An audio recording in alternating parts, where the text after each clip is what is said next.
कृष्ण कृष्ण कृष्ण हरे हरे हरे राम राम राम हरे हरे हरे कृष्ण कृष्ण कृष्ण हरे राम राम राम हरे हरे हरे कृष्ण कृष्ण हरे हरे राम राम राम हरे हरे हरे कृष्ण कृष्ण हरे राम राम हरे हरे हरे कृष्ण कृष्ण हरे राम राम हरे हरे हरे कृष्ण कृष्ण हरे राम हरे हरे हरे कृष्ण कृष्ण हरे राम राम हरे हरे हरे कृष्ण कृष्ण कृष्ण हरे राम हरे हरे कृष्ण कृष्ण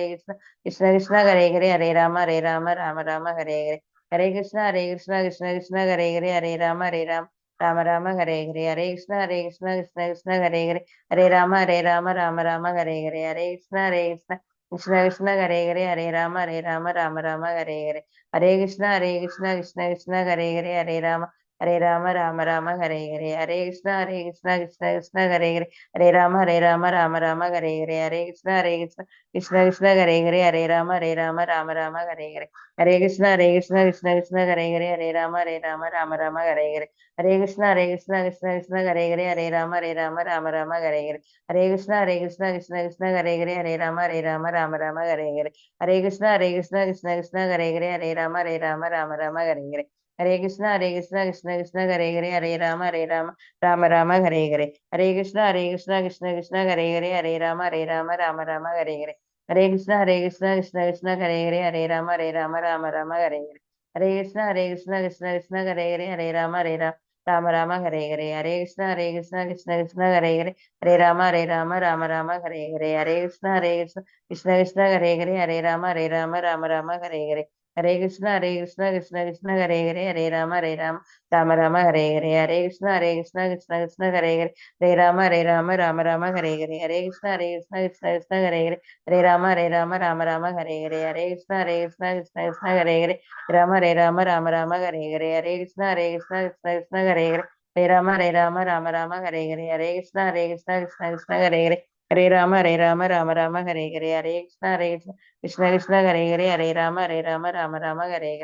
कृष्ण कृष्ण हरे राम हरे हरे जय जय श्री कृष्ण चैतन्य प्रभु नित्यानंद श्री अद्वैत गदाधर श्रीवासादि गौर भक्त वृंदा हरे कृष्ण माता जी हरे कृष्णा माता जी। माताजी हरे हरे कृष्णा। हरे कृष्णा माता जी। परमेश्वरी माता जी हरे कृष्णा। महेश्वरी माता जी हरे कृष्णा। हरे कृष्णा माता जी। प्रणाम माता जी। प्रणाम माता जी।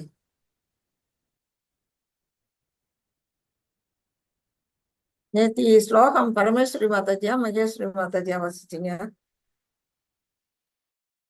பரமேஸ்வரி மாதாஜி தான் ஜி சொல்லுங்க. இப்ப நியூலி என்டர்டுக்கெல்லாம் கொஞ்சம் சான்ஸ் கொடுத்தீங்கன்னா நல்லா இருக்கும். கண்டிப்பா கண்டிப்பா தேங்க்யூ தேங்க்யூ. கண்டிப்பா சின்ன நீங்க இன்னைக்கு ஸ்லோகம் வாசிக்கிறேன். இது அழகா வாசிக்கிறீங்களே, ஏற்கனவே படிச்சிருக்கீங்க? இப்ப என் ஃப்ரெண்டு இருக்காங்க, அவங்களும் நேத்து ட்ரை பண்ணாங்க, வாசிக்க முடியல. இன்னைக்கு வாசிப்பாங்க அவங்க.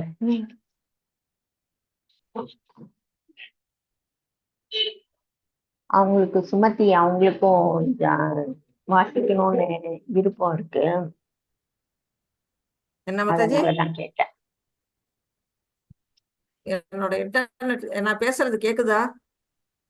கேக்குது, கொஞ்சம் விட்டு விட்டு வருது. சரியா இல்ல போல இருக்கு நெட்வொர்க். அது ஓகே ஓகே. நீங்க வேற எங்கேயாவது கத்துக்கிட்டீங்களா? ஸ்லோகம் நல்லா வாசிக்கிறீங்களேன்னு கேட்டா. unable to connect தான் வருது. கனெக்ட் பண்ண கனெக்ஷன் முடியல. சரியா இல்லையா? நெட்வொர்க் ப்ராப்ளம் கூட இருக்கு. Network issue. நான் ஓகே, வரேன் ஒரு நிமிஷம்.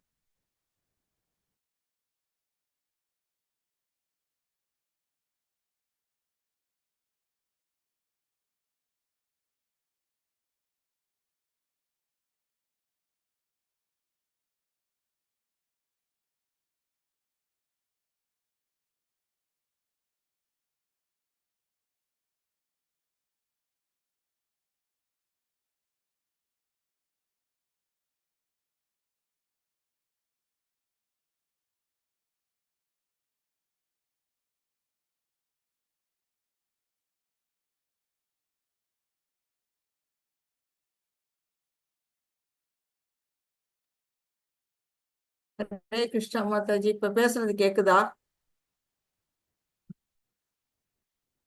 ஹரே கிருஷ்ணா. கேக்குது கேக்குது. கேக்குது மாதாஜி. ஓகே, நடுவுல கேட்கலன்னா சொல்லிடுங்க. இன்டர்நெட்டுக்கான இது சரியா இல்லைன்னா சொல்லிடுங்க எனக்கு.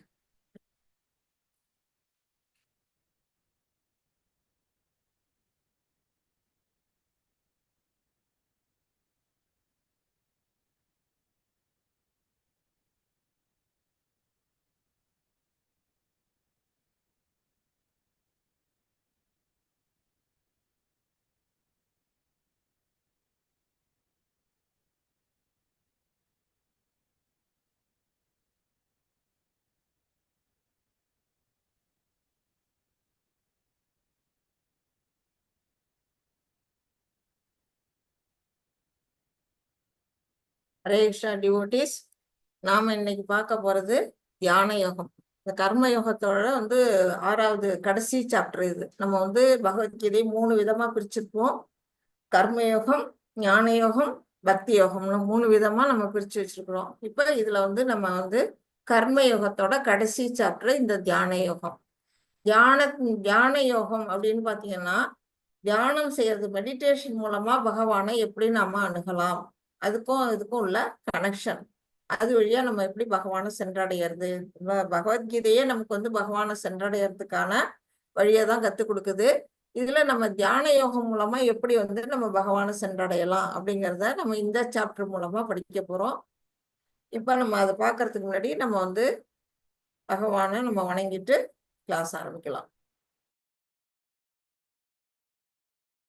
ராதா கோவிந்தா உங்களுக்கு நம்மளுடைய பணிவான வணக்கத்தை தெரிவிச்சுக்கிறேன். உங்க எல்லாரையும் இந்த 3 வரவேற்கிறேன். ஓம் நமோ பகவதே வாசுதேவாய. ஓம் நமோ பகவதே வாசுதேவாய. ஓம் நமோ பகவதே வாசுதேவாய. ஓம் அஞ்ஞானதிமிராந்தஸ்ய ஞானாஞ்சனசலாக்கயா சக்ஷுருன்மீலிதம் யேன தஸ்மை ஸ்ரீகுரவே நமः. ஸ்ரீசைத்தன்யமனோபீஷ்டம் ஸ்தாபிதம் யேன பூதலே ஸ்வயம் ரூபா கதா மஹ்யம் ததாதி ஸ்வபதாந்திகம். हे कृष्णा करुणा सिंधु दीनबंधो जगत्पते गोपेशा गोपिका कांता राधा कांता नमोस्तुते. तप्त कांचन गौरांगी राधे वृंदावनेश्वरी वृषभानुसुते देवी प्रणमामि हरिप्रिये. वाञ्छाकल्पतरुभ्यश्च कृपा सिन्धुभ्य एव च पतितानां पावनेभ्यो वैष्णवेभ्यो नमो नमः. नमो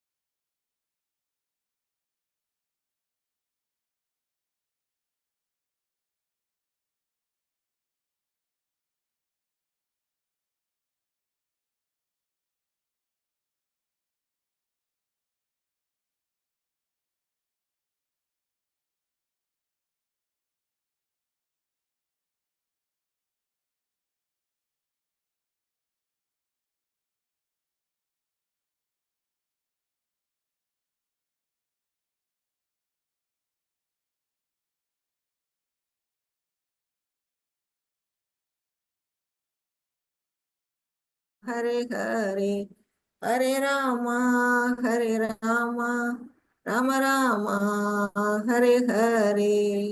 ஹரே கிருஷ்ணா. இவ்வளவு நான் அன்மியூட்ல இருந்தேனா மாதாஜி? மியூட்ல இருந்தேனா அன்மியூட்ல இருந்தேனா? பாதி கொஞ்ச நேரம் அன்மியூட் தான் மாதாஜி. Okay okay. முதல்ல இருந்துச்சு mute ல இருந்து. இப்படி அந்த மாதிரி ஆச்சுன்னு எனக்கு தெரியல. ஓகே, இப்ப கேக்குது இல்ல? ம். இப்ப கேக்குது மாதாஜி. ஓகே, எப்பயாவது நடுவுல கேட்கலன்னா கொஞ்சம் சொல்லிடுங்க எனக்கு. சரி மாதாஜி.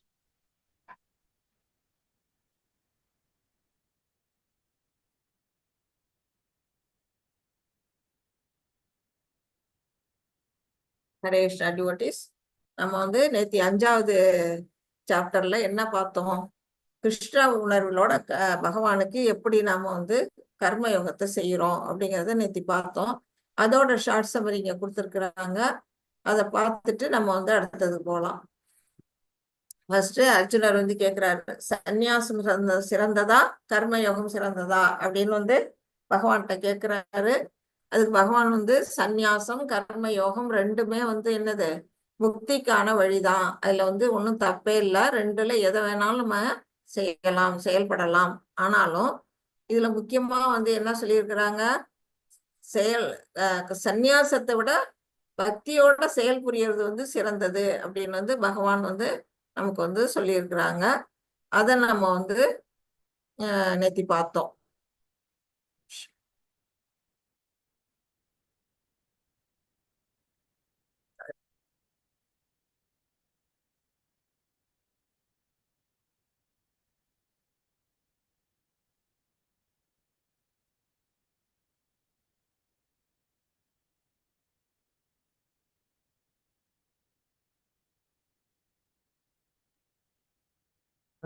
ஆடியோ ஒன்றும் கேட்கல. நான் பேசலாம் மாதாஜி. அதான் ஓகே, இப்ப கேட்கும் உங்களுக்கு. அடுத்ததா 2வதா என்ன சொன்னாங்க, 5.2ல இருந்து 6 வரையிலும் உள்ள ஸ்லோகங்கள்ல கர்மயோகமா சந்நியாசமா எது சிறந்தது அப்படிங்கிறதுக்கு பகவான் வந்து நமக்கு விடைய சொல்லிட்டாரு. சந்நியாசத்தை விட கர்மயோகம் தான் சிறந்தது. ஏன்னா வந்து ஒரு சன்னியாசியா போறவங்க வந்து எல்லாத்தையும் விட்டுட்டு போனா கூட மனசு என்ன செய்யும், அலைபாய்ந்துகிட்டே தான் இருக்கும். அவங்களோட மனசை கண்ட்ரோல் பண்றது ஒன்றும் சின்ன காரியம் இல்லை. அதை விடவே வீட்டுல குடும்பத்துல இருந்தபடியே பகவானுக்கு பக்தி தொண்டு செய்யறது வந்து ரொம்ப சிறந்தது அப்படின்னு வந்து இங்க நமக்கு பகவான் சொல்லியிருக்காங்க. அடுத்தது 7ல இருந்து 16 வரையிலும் உள்ள ஸ்லோகங்கள்ல நிஷ்காம கர்மா, அதாவது நிஷ்காம கர்மானா என்னன்னா எல்லா செயல்களோட பலன்களையும் பகவானுக்கு அர்ப்பணிச்சுட்டு நாம செய்யறது. அது என்ன செய்யும், நமக்கு அதாவது பந்தத்துல இருந்து விடுவிக்கும். இந்த பௌதீக பந்தத்துல இருந்து நம்மளை வந்து அது விடுவிக்கும் அப்படிங்கிறத அதுல சொல்லியிருந்தாங்க. கடைசியா 17ல இருந்து 29 வரையிலும் உள்ள ஸ்லோகங்கள்ல என்ன பார்த்தோம், கிருஷ்ணர் மீது கவனம் செலுத்துவதன் மூலம் விடுதலை. பகவானுக்கு நம்ம பக்தி தொண்டு செய்யறதுனால நாம என்ன செய்வோம், இந்த உலகத்துல இருந்து நம்ம லிபரேட் ஆகி அந்த ஸ்பிரிச்சுவல் வேர்ல்டுக்கு நம்ம போக முடியும் அப்படிங்கிறத நம்ம நேத்தி படிச்சோம் இல்லையா? இன்னைக்கு வந்து நம்ம வந்து 6வது சாப்டர் அஷ்டாங்க யோகம். அஷ்டாங்க யோகம் அப்படின்னா என்னன்னா, அஷ்டன்னா உங்க எல்லாருக்கும் தெரிஞ்சிருக்கும் 8. அங்கன்னா 8 வகையான அந்த யோகா மூலமா பகவான இணைப்பு, பகவானுக்கும் நம்முடைய ஆத்மாவுக்கும் உள்ள இணைப்பு. எதன் மூலம்? இந்த அஷ்டாங்க யோகத்தின் மூலமாக. அஷ்டாங்க யோகம்ங்கிறது நம்ம பதஞ்சலி முனிவர் கொண்டு வந்ததுதான், நம்ம எல்லாருக்கும் தெரியும். அந்த திருமூலரும் சொல்லியிருக்கிறாங்க இந்த யோகத்தை பத்தி. நம்ம பழைய நூல்கள் எல்லாம் எடுத்து பார்த்தா இந்த அஷ்டாங்க யோகத்தை பத்தி நிறைய இருக்கும். அது மூலமா நம்ம வந்து என்ன செய்யலாம்னா, நம்முடைய ஆத்மாவை பரமாத்மாவோட இணைக்கிறது தான் வந்து அஷ்டாங்க யோகத்தோட குறிக்கோள். அதனால எப்படி முன்னேறது, அந்த யோகத்தை எப்படி பயிற்சி பண்றது அப்படிங்கிறத 6.1ல இருந்து 9 வரையிலும் உள்ள ஸ்லோகங்கள்ல சொல்லியிருக்கிறாங்க. அதோட நிலைகள் எத்தனை வகை நிலைப்பட்டது, அது 8 வகையானது. யமா, நியமா, ஆசனா, பிராணாயாமா, பிரத்யாகாரா, தாரணா, தியானா, சமாதி அப்படின்னு 8 விதமான நிலைகளை கொண்டது. அந்த நிலைகளை எப்படி படிப்படியா வந்து ஒருவர் வந்து கொண்டு வரலாம், அந்த யோகத்துல முன்னேறலாம் அப்படிங்கிறதெல்லாம் வந்து 6.10ல இருந்து 32 வரையில் உள்ள ஸ்லோகங்கள்ல கொடுத்துருக்குறாங்க. அடுத்தது மனதை கட்டுப்படுத்துங்கள். ஏன் மனசை கட்டுப்படுத்தணும்? அப்படிங்கிறத 33ல இருந்து 36 வரையில் உள்ள ஸ்லோகங்கள்ல சொல்லியிருக்கிறாங்க. அந்த மனசு எப்படின்னா, நமக்கு ஒரு நேரம் நமக்கு நண்பனா இருக்கும், ஒரு நேரம் அதுவே நமக்கு எதிரியா மாறிடும். அப்படிப்பட்ட மனசை ஏன் கட்டுப்படுத்தணும் அப்படிங்கிறத பத்தி அதுல விளக்கம்லாம் இருக்குது. கடைசியா 37ல இருந்து 45 வரையில் உள்ள ஸ்லோகங்கள்ல இப்ப யோகத்துல முன்னேறாங்க இல்லையா, அஷ்டாங்க யோகம் பண்றக்கூடிய அந்த யோகிகள் வந்து திடீர்னு என்ன செய்வாங்கன்னா அதுல வீழ்ச்சி அடைஞ்சிருவாங்க, அதுல கைவிட்டுருவாங்க அந்த பாதியிலேயே. அந்த மாதிரி தோல்வியுற்ற யோகியோட நிலை என்னவாகும், அவங்களோட இலக்கு எப்படிப்பட்டது அப்படிங்கிறத அர்ஜுனர் கேட்பாரு. அதுக்கான ஆன்சர்லாம் அந்த ஸ்லோகங்கள்ல சொல்லப்பட்டிருக்குது. கடைசியா எல்லா யோகங்களையும் உயர்ந்ததா எந்த யோகம் சிறந்தது, பக்தி யோகம் ஏன் சிறந்தது அப்படிங்கிறத 46ல இருந்து 47 வரையில் உள்ள ஸ்லோகங்கள்ல நாம பார்க்க போறோம். இப்ப வந்து இது யோகா. இதெல்லாம் வந்து யோகா என்றால் என்ன? யோகான்னா இப்ப உடம்ப வளைச்சு இவர் வந்து நிற்கிறாரு இல்லையா ஒருத்தர், அந்த மாதிரி இருக்கிறது மட்டும் யோகா கிடையாது. அது வந்து என்னன்னா உடலுக்கான பயிற்சிகள். இப்ப நிறைய யோகா சென்டர் எல்லாம் இருக்குது. அங்கெல்லாம் பாத்தீங்கன்னா பலம் நம்மளுடைய உடல்ல வந்து உறுதியாக்குறதுக்கான ஒரு யோக முறைகளை தான் அங்க வந்து சொல்லி கொடுக்குறாங்க. அப்படிப்பட்ட யோகா சென்டர் தான் இப்ப இருக்குது. ஆனா நம்மளுடைய பதஞ்சலி முனிவர், திருமூலர் அவங்கெல்லாம் எழுதி வச்சது வந்து எந்த யோகா கிடையாது. அது என்னன்னா நம்மளுடைய புலன்கள் உள்ளுக்குள்ள இருக்க அந்த சகசிரா, இந்த பாருங்க இந்த இடத்துல வந்து 7 விதமான சக்கரங்கள் இருக்கு இல்லையா, அது நம்ம உடல் எல்லா உயிர்வாழிகள் உடல்லயும் அந்த 7 விதமான சக்கரங்கள் இருக்கு. அந்த ஸ்பைனல் கார்டு இருக்கு இல்லையா, நம்ம முதுகு தண்டு வடத்தோட கீழ்ப்பகுதியில ஃபர்ஸ்ட் சக்கரம் ஆரம்பிக்கும். அது பாத்தீங்கன்னா முதல்ல இருக்க அந்த இது ஸ்பைனல் கார்டு, லாஸ்ட்ல இருக்கிறது பேரு மூலாதாரம் அப்படின்னு பேரு. நம்ம வந்து நம்ம மாதாஜி ஸ்லைடு தெரியல, ஸ்லைடு தெரியல மாதாஜி, அந்த போட்டோ ஸ்லைடு ஸ்லைடு தெரியல. ஒரு நிமிஷம் இருங்க. ஸ்லைடு தெரியலையா மாதாஜி? மாதாஜி போட்டோ மட்டும் தான் தெரியுது. இந்த வர ஒரு நிமிஷம்.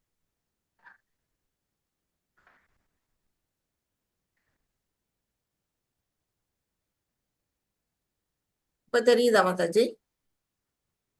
தெரியுது மாதாஜி. ஹரே கிருஷ்ணா. தெரியுது. தேங்க்யூ மாதாஜி. அது மாதிரி ஸ்லைடு தெரியலனாலோ நான் பேசுறது கேட்கலனாலோ சொல்லிடுங்க. அப்பதான் வந்து நல்லா அதை இது பண்ண முடியும், சரி பண்ண முடியும். ஓகே. இப்ப இந்த இவர் இருக்கிறது வந்து அந்த உடல் பயிற்சி வந்து உடலுக்கான பயிற்சியை தவிர நம்ம ஆத்மாவுக்கும் பரமாத்மாவுக்கும் இணையக்கூடிய அந்த பயிற்சி கிடையாது. அதனாலதான் இதை வந்து இங்க வந்து நம்ம வந்து எடுத்துக்க கூடாது. நமக்கு இங்க பாத்தீங்கன்னா இந்த உடல்ல நம்மளுடைய ஸ்பைனல் கார்டு லாஸ்ட்ல இருக்கு இல்லையா, இந்த சக்கரம் கடைசியில லாஸ்ட்ல இருக்க இந்த சக்கரம் வந்து பேரு மூலாதாரம். அது அப்படின்னு பேரு. நம்ம விநாயகரை ஒன்று எடுத்து படிச்சு பாத்தீங்கன்னா அதுல ஒரு பாடல் வரி வரும், மூலாதாரத்து மூண்டெழுகநிலை காலால் எழுப்பும் கருத்தறிவித்தேன்னு. நீங்க எல்லாம் படிச்சிருப்பீங்க கண்டிப்பா விநாயகர்கள். அதுல வரும் இந்த சக்கரங்கள் பத்தி வரும். அந்த மூலாதாரத்தை காலால்னா எழுப்புனா என்ன, காற்று மூலமா எழுப்புறது. அது வந்து கால்னா நம்முடைய கால் கிடையாது, லெக்கு கிடையாது, காற்று மூலமா அது வந்து எழுப்புவாங்க. அது எப்படி எழுப்புவாங்க, அந்த பயிற்சி பண்ணும்போது இங்க இருக்கிற சக்கரத்துல இருந்து சக்தி என்ன செய்வாங்க, அடுத்த சக்கரத்துக்கு கொண்டு போவாங்க. அது அடுத்ததா இருக்கக்கூடிய அந்த சக்கரத்து பேரு என்ன அப்படின்னா சுவாதிஷ்டானம். அது எங்க இருக்கு அப்படின்னா நம்மளுடைய நாவல் இருக்கு இல்லையா, அதுக்கும் அந்த ஸ்பைனல் கார்டுக்கு கீழே இருக்க அந்த இடையில இருக்கிற இடத்துல அந்த சுவாதிஷ்டானம்ங்கிற சக்கரம் நம்மளுடைய முதுகு பக்கத்துல இருக்குது. அதுக்கு அடுத்ததுல இருந்து இது வந்து நல்லா நம்மளுடைய தொப்புள், அந்த தொப்புளுக்கு நேர் பின்னாடி இருக்கக்கூடிய சக்கரம் வந்து மணிப்பூரகம் அப்படின்னு சொல்லப்படும். அந்த மணிப்பூரகத்துக்கு அடுத்ததா இங்க நெஞ்சுல, நம்முடைய நெஞ்சுக்கு பின்பக்கத்துல இருக்கிறது வந்து அநாகதம் அப்படிங்கிற சக்கரம். அடுத்தது மாதாஜி ஹரே கிருஷ்ணா. இந்த ஸ்லைடு மூவ் ஆகல மாதாஜி. அந்த யோகா என்றால் என்ன அதுலயே நிக்குது. நான் சொல்றது கேக்குதா, பேசுறது கேக்குதா? கேக்குது கேக்குது. நான் இத பத்தி தான் மாதாஜி சொல்லிட்டு இருக்கேன். ஸ்லைடு எப்படி மாறும் ஹரே கிருஷ்ணா மாதாஜி. அந்த கிருஷ்ணா. ஒரு அந்த போட்டோ தான் தெரியுது. அந்த போட்டோவை பத்தி தான் விளக்கம் கொடுத்துட்டு இருக்கிறேன். இப்ப அடுத்து தொண்டைக்குழிக்கு நேரா இருக்கிறதுக்கு பேரு விசுத்தி, விசுத்தி சக்கரம் அப்படின்னு பேரு.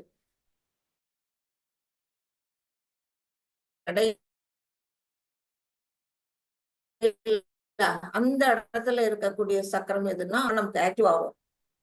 கேக்குதா மாதாஜி நான் பேசுறது? ஹரே கிருஷ்ணா. கேக்குது மாதாஜி. ஓகே. இந்த ஆக்ஞா சக்கரம் இருக்கு இல்லையா, அந்த ஆக்ஞா சக்கரம் வந்து நம்ம அப்ப வந்து நெத்தியில நம்ம வந்து அதிகம் பேர் பெண்கள்லாம் அந்த இடத்துல குங்குமம் போட்டு வைப்போம். அந்த குங்குமம் போட்டு வைக்கிற அந்த இடத்துல இருக்கக்கூடிய சக்கரம் வந்து ஆக்ஞா சக்கரம். அதுக்கு அடுத்ததா பின்னாடி உச்சந்தலையில இருக்கக்கூடிய அந்த சக்கரத்துக்கு பேர் வந்து சகசிராகாரம் அப்படின்னு சொல்லுவாங்க, துரியம் அப்படின்னு சொல்லுவாங்க.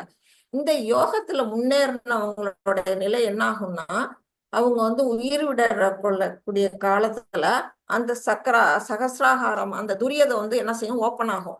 அந்த மண்டவட்டு பகுதி ஓப்பன் ஆகி அது வழியா என்ன செய்யும்னா ஆத்மா வந்து வெளியேறும் அப்படின்னு சொல்லுவாங்க. அது வந்து ரொம்ப அரியுது. அந்த மாதிரி யோகிகளுக்கு மட்டும்தான் அந்த மாதிரி எல்லாம் ஆகும். சாதாரண மக்களுக்கு நிச்சயமா அது மாதிரி எல்லாம் பண்ண முடியாது அப்படிங்கிறத நம்ம புரிஞ்சுக்கணும். இதுதான் வந்து நம்மளுடைய 7 சக்கரங்களுடைய விளக்கம். இப்ப நாம வந்து அடுத்தடுத்த பார்ப்போம். இப்ப வந்து அஷ்டாங்க யோகா, 8 அங்க இணைப்பு. என்னென்ன வந்து இதுல வந்து என்னென்ன நிலைகள் இருக்கு அப்படிங்கறத இதுல காட்டியிருக்காங்க. ஃபர்ஸ்ட் எடுத்தோன்னே என்னன்னா யமம். யமம் அப்படின்னா இந்த யோகா அஷ்டாங்க யோகா பயில போற ஒரு யோகியானவன் என்ன செய்வான்னா ஒரு யமம் அப்படிங்கிறத ஃபர்ஸ்ட் எடுப்பாங்க. அதாவது வெளிப்புற பண்புகள். ஒரு தனிமையான இடத்த சூஸ் பண்ணுவாங்க. அந்த இடத்த வந்து தூய்மையா இருக்கா அப்படிங்கிறத முதல்ல செக் பண்ணுவாங்க. அது பண்றதுதான் யமா அப்படிங்கிறத சொல்லக்கூடிய நிலை. அதெல்லாம் சரி பண்ணிட்டு தான் அவங்க யோகத்துக்கு போவாங்க.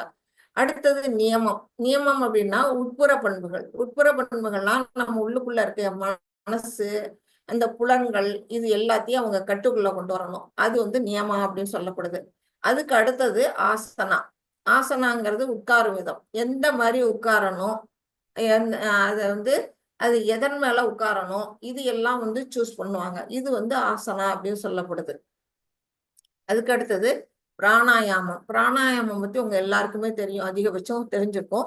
மூச்சு பயிற்சி. அந்த மூச்சு பயிற்சியை வந்து நம்ம வந்து இந்த இடது மூக்கு வலது மூக்கை வந்து பொத்தி பொத்தி மாறி மாறி இன்ஹேல் எக்ஸேல் வந்து நம்ம மாறி மாறி செய்வோம். சாதாரணமா எல்லாருமே பத்மாசனத்துல உட்கார்ந்து பிராணாயாமம் நம்ம எல்லாம் சாதாரணமா எல்லா மக்களும் செய்யக்கூடியது அது, அந்த பயிற்சி.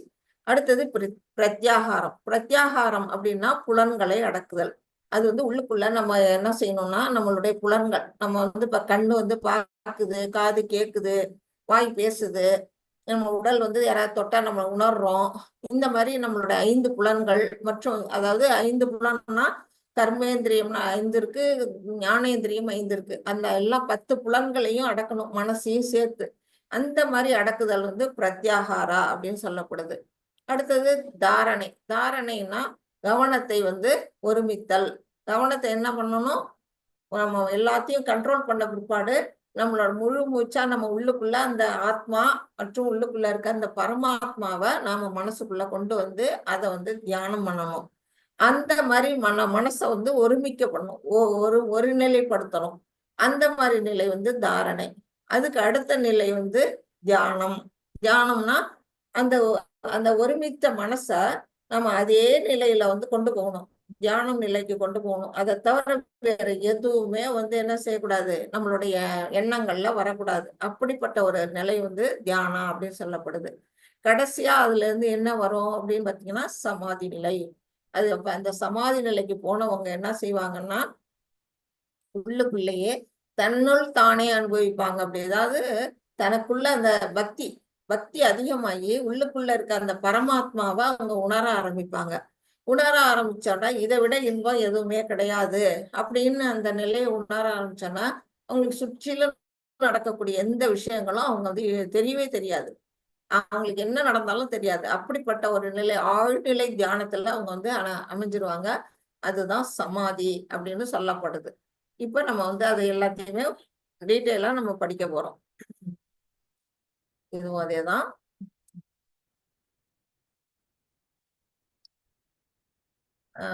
பரமேஸ்வரி மாதாஜி இந்த ஸ்லோகங்களை படிச்சு தரீங்களா? 5.27 and 28.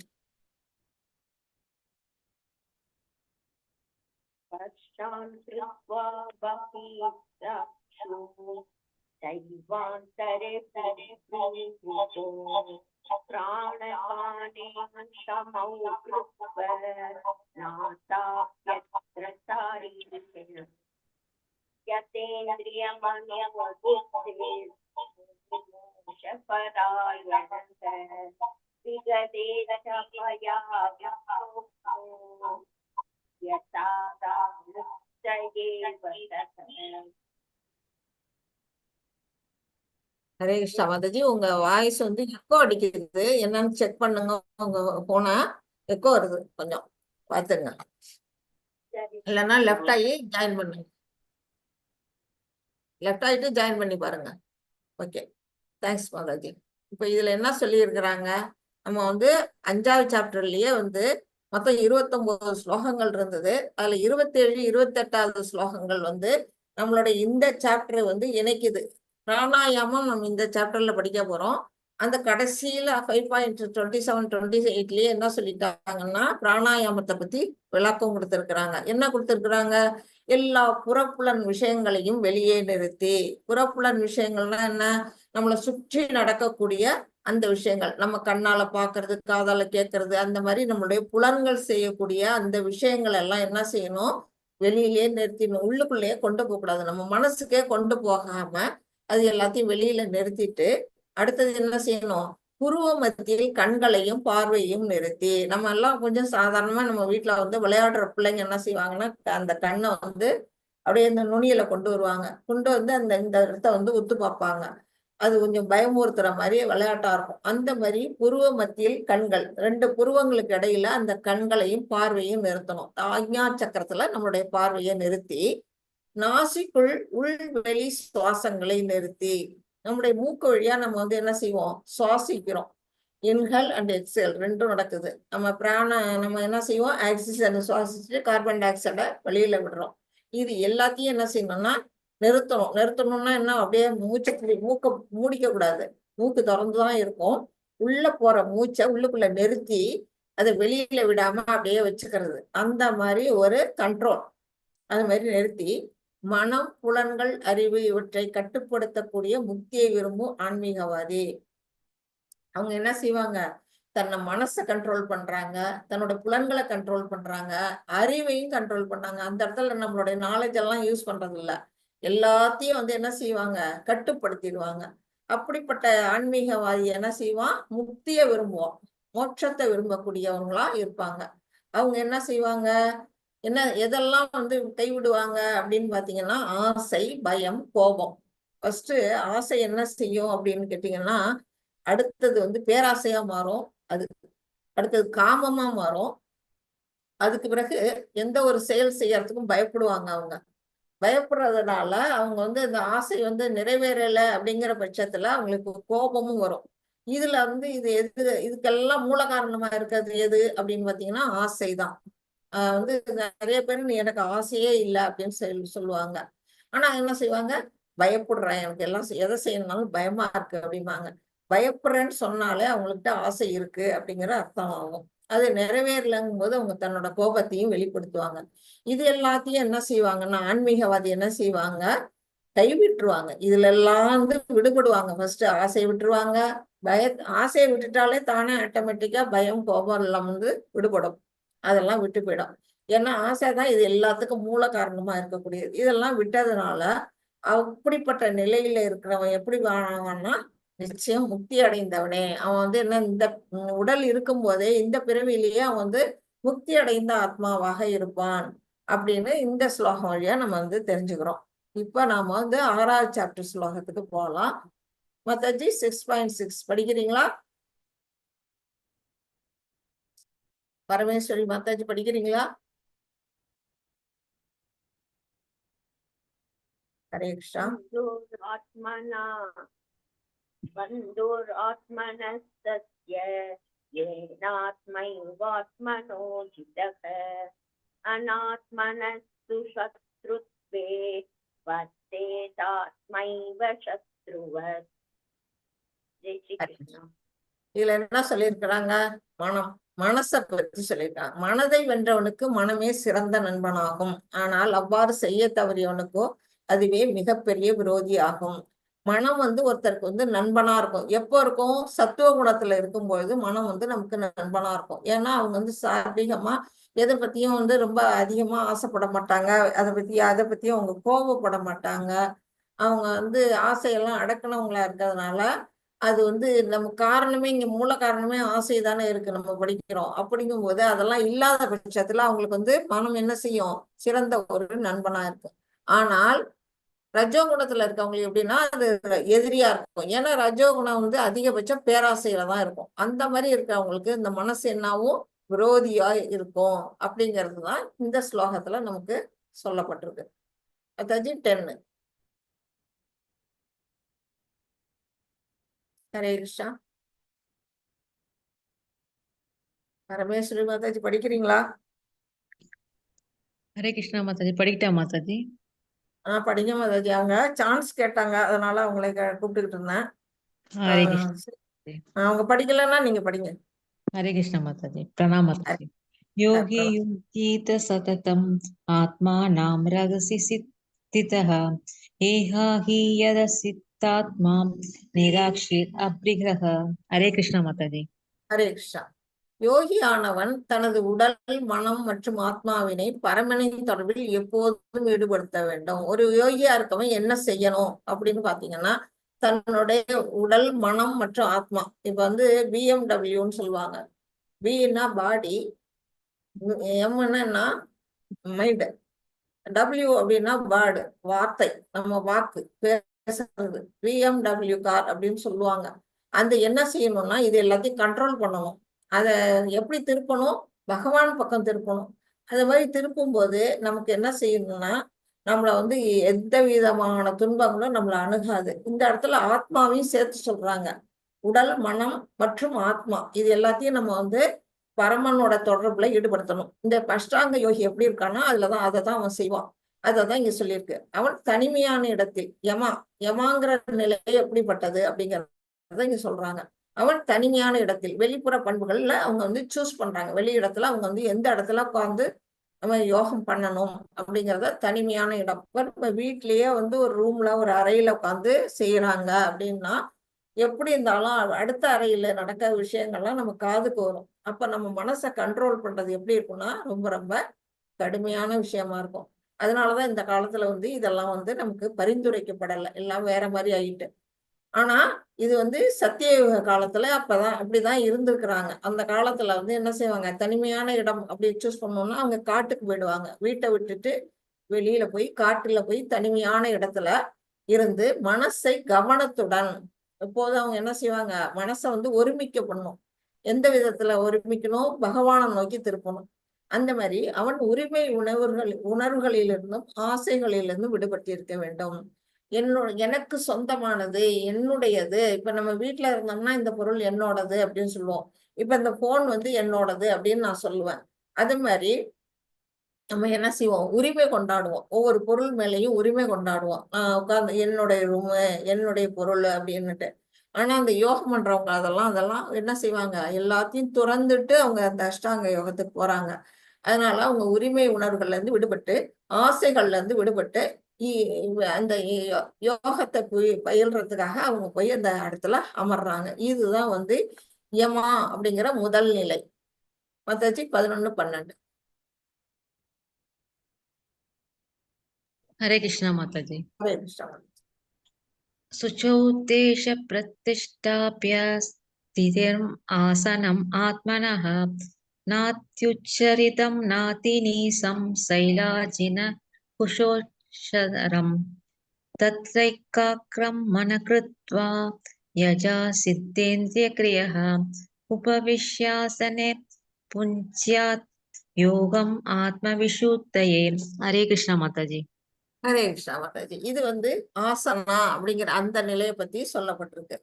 யோகத்தை பயில தனிமையான இடத்திற்கு சென்று, இப்ப தனியா காட்டுக்கு போறாங்கன்னு சொன்னோம் இல்லையா, அங்க போன பிற்பாடு அவங்க என்ன செய்வாங்க, நிலத்துல சமமான ஒரு நிலம், மேடு பள்ளம் இல்லாம ஒரு சமமான தரையை சூஸ் பண்ணி அந்த இடத்துல தர்பை புல்லை பரப்புவாங்க. ஃபர்ஸ்ட் தர்ப புல்லு. நம்ம எல்லாம் இப்போ வந்து நம்ம நல்லது கெட்டது எந்த ஒரு காரியம் செஞ்சாலும் தர்ப புல்லை வச்சுதான் நம்ம செய்யறோம். அது வழியா அது என்ன ஆகும்னா பாஸ் ஆகும். நமக்கு வந்து என்ன ஆகும், அந்த சக்திகள் வந்து பாஸ் பண்ணக்கூடிய நிலை. இப்ப கோயில்ல எல்லாம் கும்பாபிஷேகம் பண்ணும்போது பாத்தீங்களா, தர்ப புள்ளையால ஒரு கயிறு மாதிரி போகும். மேல இருக்க அந்த மேல கும்பாபிஷேகம் பண்ணக்கூடிய அந்த கோபுர கலசத்துக்கும் உள்ள இருக்க அந்த சுவாமிக்கும் இடையில அந்த தர்ப புல்லால ஒரு நீட்டா கயிறு மாதிரி செஞ்சு கனெக்ஷன் கொடுத்துருப்பாங்க. அது எப்படின்னா மின் கடத்தி மாதிரி. இப்ப நமக்கு ஒயர் வந்து நமக்கு வந்து மின்சாரத்தை கடத்துற மாதிரி இந்த தர்ப்ப புள்ளி எல்லாம் செய்யுது பகவானுடைய சக்திகள். அதெல்லாம் வந்து அந்த கோபுர கலசத்துக்கும் கலசத்துல இருக்க சக்தி பகவானுக்கும் அப்படி வந்து ஒண்ணுக்கு ஒண்ணு கனெக்ஷன் பண்ணுது. அந்த மாதிரி நிலையில இருக்கிறதுனால அந்த தர்ப்ப புல்ல வந்து அவங்க என்ன செய்யறாங்க, இந்த யோகத்துக்கு பயன்படுத்துறாங்க. தரையில தர்ப்ப புல்ல பரப்பிட்டு அதை நம்ம மறைக்கிறதுக்கு என்ன செய்வாங்க, மான் தோலை வந்து விரிச்சு அது மேல ஒரு பட்டு துணி மாதிரி ஒரு துணியை விரிச்சிட்டு அதுக்கு மேலதான் அவங்க வந்து உட்கார போறாங்க. இந்த ஆசனம் வந்து மிக உயரத்திலயும் இருக்கக்கூடாது, தாழ்வாகவும் இருக்கக்கூடாது அப்படிங்கிறாங்க. ஏன்னா மேல உயரமா இருந்தா கீழே விழுந்துருவோம் அப்படிங்கிற ஒரு பயம் உணர்வு இருந்துகிட்டு இருக்கும். தாழ்வா இருந்தா என்ன செய்யும், தரையோட தரையா உட்கார்ந்தா சில பூச்சிகள், அந்த காட்டுல இருக்கக்கூடிய அந்த வண்டுகள், பூச்சிகள், அந்த ஊர்வனம் எல்லாம் வந்து நம்மள டிஸ்டர்ப் பண்ணும். அதனால மீடியமான ஒரு ஹைட்ல அந்த இடத்தை தேர்ந்தெடுத்து புனிதமான இடமா, அந்த இடம் வந்து எப்படி இருக்கணும், தூய்மையா இருக்கணும். உள்ளும் புறமும் தூய்மைன்னு சொல்றோம் இல்லையா, அந்த மாதிரி அந்த இடம் வந்து சுத்தி இருக்க இடம் எல்லாம் தூய்மையான இடத்துல அவங்க என்ன செய்வாங்க, அந்த ஆசனத்தை அமைப்பாங்க. பின்னர் இதன் மேல் ஸ்திரமாக அமர்ந்து, ஸ்திரமாக அப்படின்னா திடமா, அதாவது எப்படி உட்காரணும்னா முதுகு தண்டு வளையாம ஸ்ட்ரைட் ஃபார்வர்ட் அப்படின்னு சொல்லுவாங்களே. அப்ப பகவான் கிருஷ்ணர் இங்க உட்கார்ந்துருக்காரு பாருங்க அந்த படத்துல, அவர் வந்து யோகேஸ்வரர். அவர் அந்த மாதிரி பத்ரிகாசிரமத்துல அப்படிதான் அவர் இருப்பாரு பகவான். அந்த மாதிரி ஸ்திரமா உட்கார்ந்து மனம், புலன்கள் மற்றும் செயல்களை கட்டுப்படுத்தி நம்ம என்ன செய்யணும், அப்படிப்பட்ட நிலையில அமர்ந்தவங்க தன்னோட மனசை வந்து கண்ட்ரோல் பண்ணுவாங்க. முதல்ல ஃபர்ஸ்ட் மனசுதான் வந்து என்ன செய்யும், அலைப்பாயும். அந்த மனசு அலைப்பாய்ஞ்சாலே இங்க யோகம் பயில முடியாது. அதனால அந்த மனசை கண்ட்ரோல் பண்ணுவாங்க. அடுத்தது என்ன செய்வாங்க, புலன்கள். நம்முடைய கண்ணை வந்து என்ன வந்து முழுசா பார்க்க மாட்டாங்க, அரை பார்வை பார்ப்பாங்க. முழுசா அதுக்குன்னு மூடிக்கிட்டாலும் முழுசும் மூடிக்கவும் கூடாது, தூங்கிடுவாங்க. அதனால அரை பார்வையா இருக்கணும். முழுசா மூடாம முழுசும் திறந்து இல்லாம அரை பார்வையா வச்சு புலன்களை அந்த கண்கள் அப்படி மற்ற புலன்களையும் அந்த மாதிரி கட்டுப்படுத்துவாங்க. அந்த மாதிரி கட்டுப்படுத்தும் போது செயல்கள்லாம் தானே ஆட்டோமேட்டிக்கா கட்டுப்படுத்தப்படும். இந்த மாதிரி மனசை ஒருமுகப்படுத்தி இதயத்தை தூய்மைப்படுத்துவதற்காக, இதெல்லாம் எதுக்காக செய்யறாங்க, நம்மளுடைய இதயத்துல இருக்க களங்கங்கள், நம்ம வந்து நிறைய களங்கங்களை வந்து நம்ம சேகரிச்சு வச்சிருக்கோம், நிறைய குப்பைகளை நம்ம மனசுக்குள்ள போட்டு வச்சிருக்கோம். அந்த மனசை வந்து சுத்தமா தூய்மைப்படுத்தணும். அதுக்காக தான் அந்த யோகியானவன் என்ன செய்யறான், யோகத்தை பயில்றாங்க அப்படின்னு இந்த இடத்துல ஆசனா பத்தி சொல்லப்பட்டிருக்கு. மாதாஜி 15. हरे कृष्णा माता जी। ஹரே கிருஷ்ணா. युज्यन्न एव सतात्मानं योगी नियतमानसः शान्तिं निर्वाण परमां मत्संस्थाम् अधिगच्छति। हरे कृष्णा माता जी। ஹரே கிருஷ்ணா. இது வந்து பிரத்யாகாரா அப்படிங்கறது சொல்லப்பட்டிருக்கு. பிரத்யாகாரா என்னன்னா புலன்கள் எல்லாம் கட்டுக்குள்ள கொண்டு வர்றது.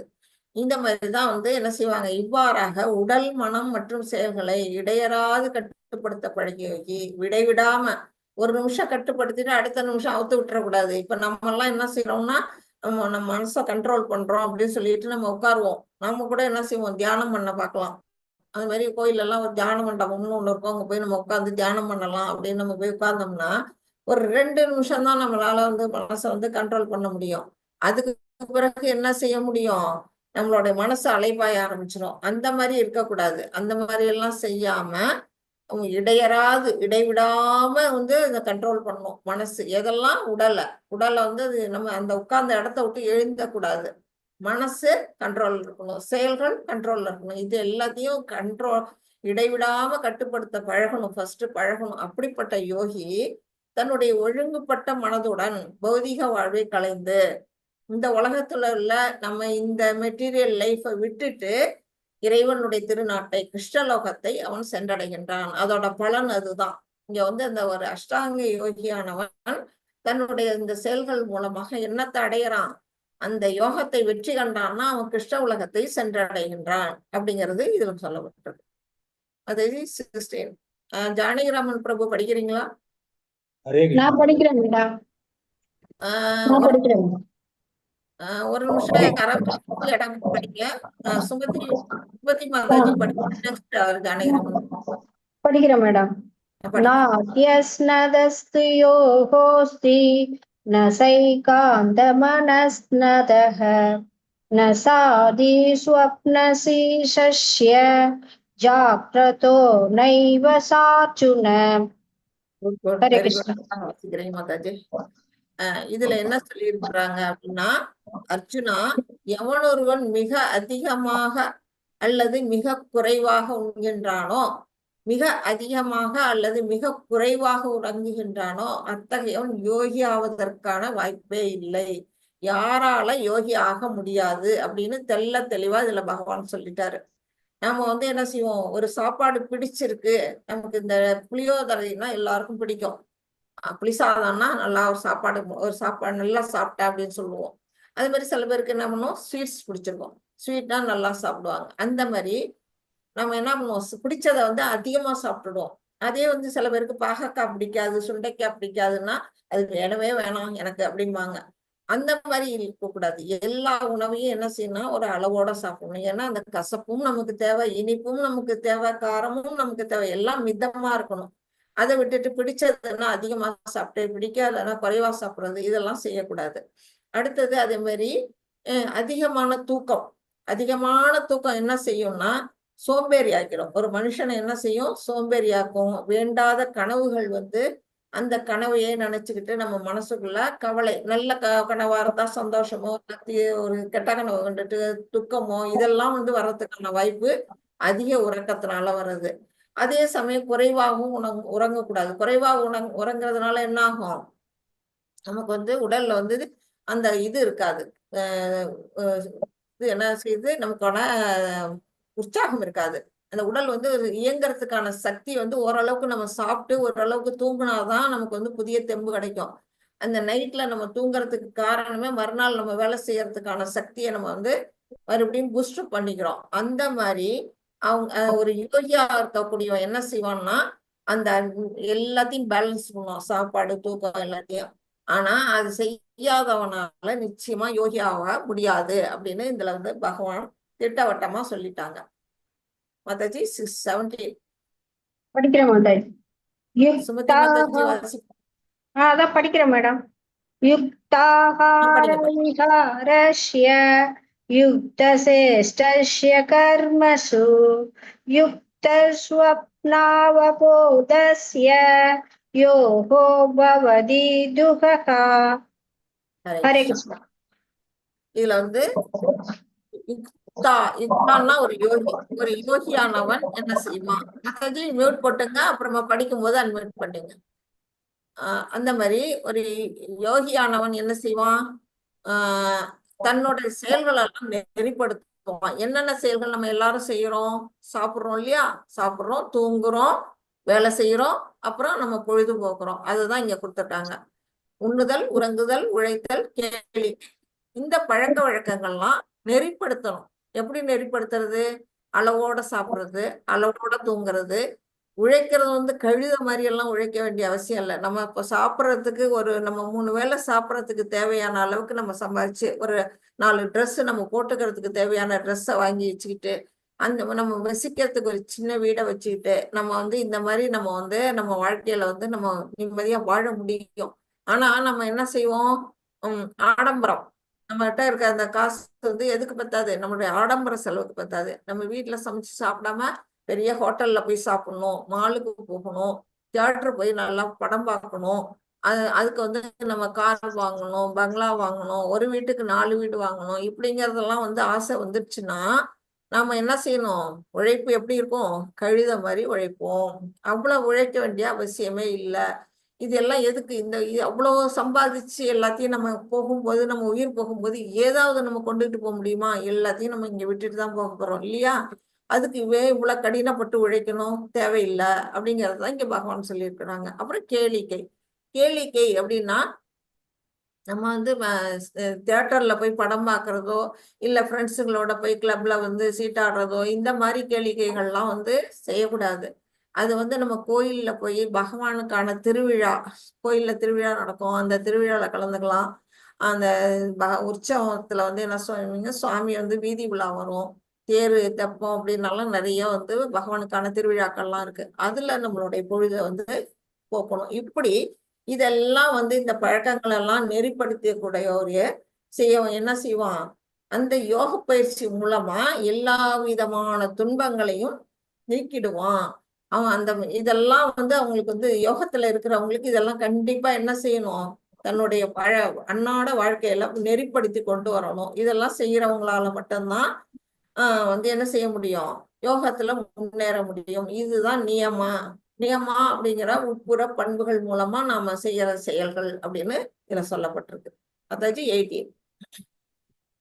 யதா விநியதம் சித்தம் ஆத்மன்யேவாவதிஷ்டதே நிஷ்குருஹ சர்வ காமேப்யோ யுக்த இத்யுச்யதே ததா. ஹரே கிருஷ்ணா. ஹரே கிருஷ்ணா.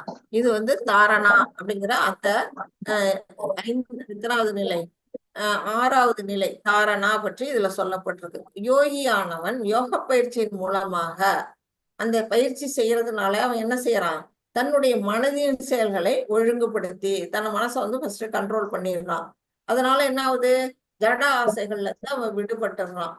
இந்த மாதிரி நிலையில அடுத்த ஸ்டேஜ் என்ன வரும்னா உன்னதத்தில் நிலை பெறுதல். உன்னதத்தில் நிலை பெறுதல்னா உள்ளுக்குள்ள இருக்கக்கூடிய எல்லார் மனசுலயும்